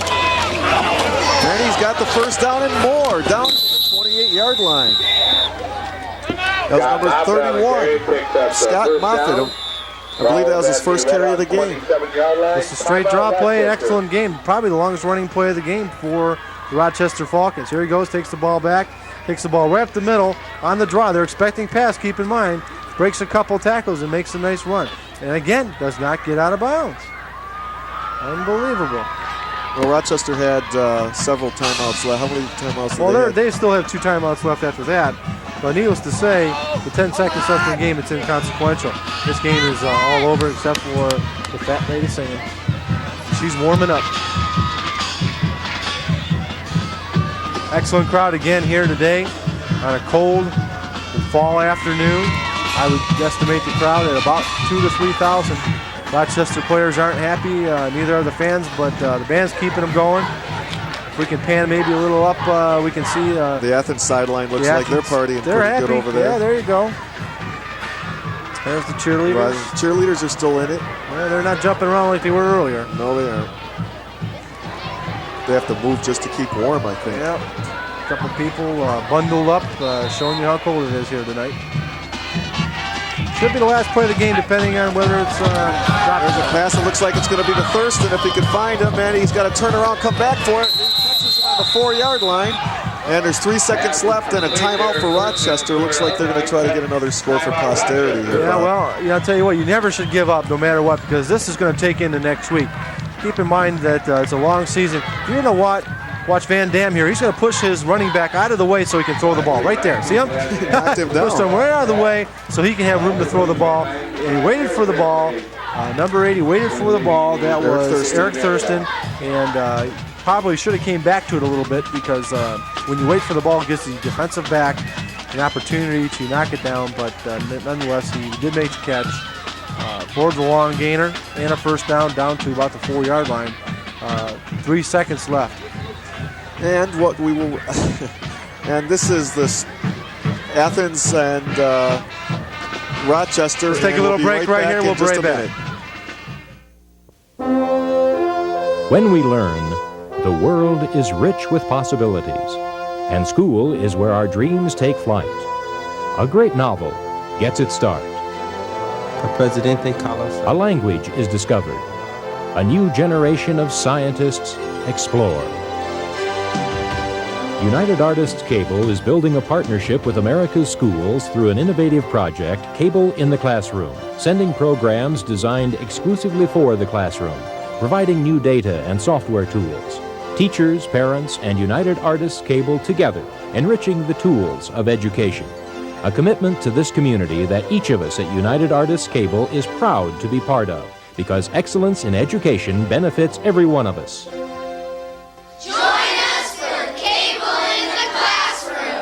Brought to you by United Artists Cable, partners in Cable in the Classroom and contributing to the tools of education. Coming back here, you just missed the touchdown on a 3-yard pass and a flag play into the end zone to number 80, Eric Thurston. Is it Thurston? It was hard to see. I believe it was Thurston for the touchdown. That's going to be the last play of the game. They're going to line up for the extra point just to get that in. But it was a 3-yard pass from Van Dam to Thurston. The clock ran out, and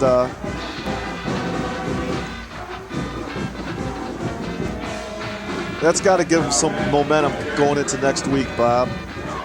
Well, it can't hurt, that's for sure. It's going to tighten the score up a little bit, and again, that doesn't hurt either. It gives you a chance to get on the field and execute what you practiced.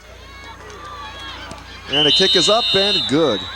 So the final score. No good. Pushed off to the left. I need some new prescription on these glasses, Bob. What's this dark in that corner? And that's the end of the ball game. With the final score, Troy Athens Redhawks 20 and Rochester Falcons 13. Bob Griglak here along with Mark Gomez here on a chilly Friday evening, bringing you an excellent game. Here we go again.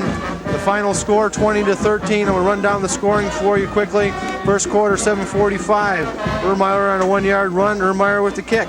Second quarter, 6 minutes, 6 seconds left. A 41-yard field goal by Ermeyer, taking the score 10-0. 28 seconds left in the first half.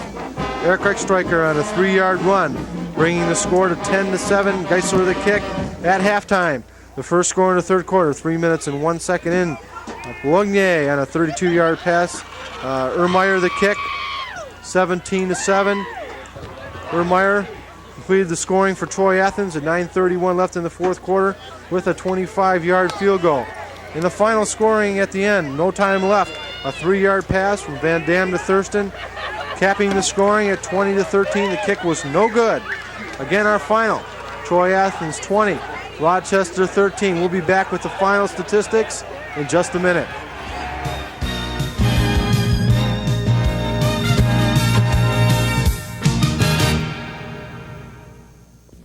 In an emergency, you don't have time to learn what to do and where to go. So be prepared before an emergency happens. Learn first aid and CPR. Put stickers on all your phones with the numbers of your local police, firefighters, paramedics, and poison information center. Find out where your nearest hospital emergency room is and know how to get there. For more information about preparing for emergencies, write the Will Rogers Institute, White Plains, New York. Welcome back to Rochester High School, where the final score, the Troy Athens Redhawks 20, the Rochester Falcons 13. In case you missed it, the last few seconds of the fourth quarter with no time remaining, there's a 3-yard touchdown pass from Van Dam to Thurston, capping the scoring at 13. The extra point was wide. Final score again, 20-13. Here are our final statistics. Mark, you want to give us an idea on how these went? Well, Athens' total offense equaled 269 yards versus Rochester's 175. Athens' passing attack was the key, I think, in the game with 168 yards. Also, each team had 3 turnovers. First downs was surprisingly pretty equal at 13 for Athens, 12 for Rochester. And also the time possession is surprising. Rochester actually had the ball a little bit longer. Well, the misleading statistic here are the turnovers. Athens made the turnovers when they're comfortably ahead. A few fumbles that didn't have anything to do with the outcome of the game. Let's go on to some of the individual statistics here and get an idea on how some of the players did. For Athens, rushing, Hunter had 11 carries for 47 yards. Of course, Whitehouse, the senior quarterback, 12 of 15 for 168. And Belanger, 9 catches for 125 yards. Did a heck of a job for the Redhawks. On the other side of the coin for Rochester, nothing on the passing side to show that was good. So the rushing, we got Bogner, 10 carries for 49 yards, and Eichstryker, who they keyed on most of the game, 16 carries for 47 yards. And that's what we were told before the game by John Walker, that he was going to key on Eichstryker.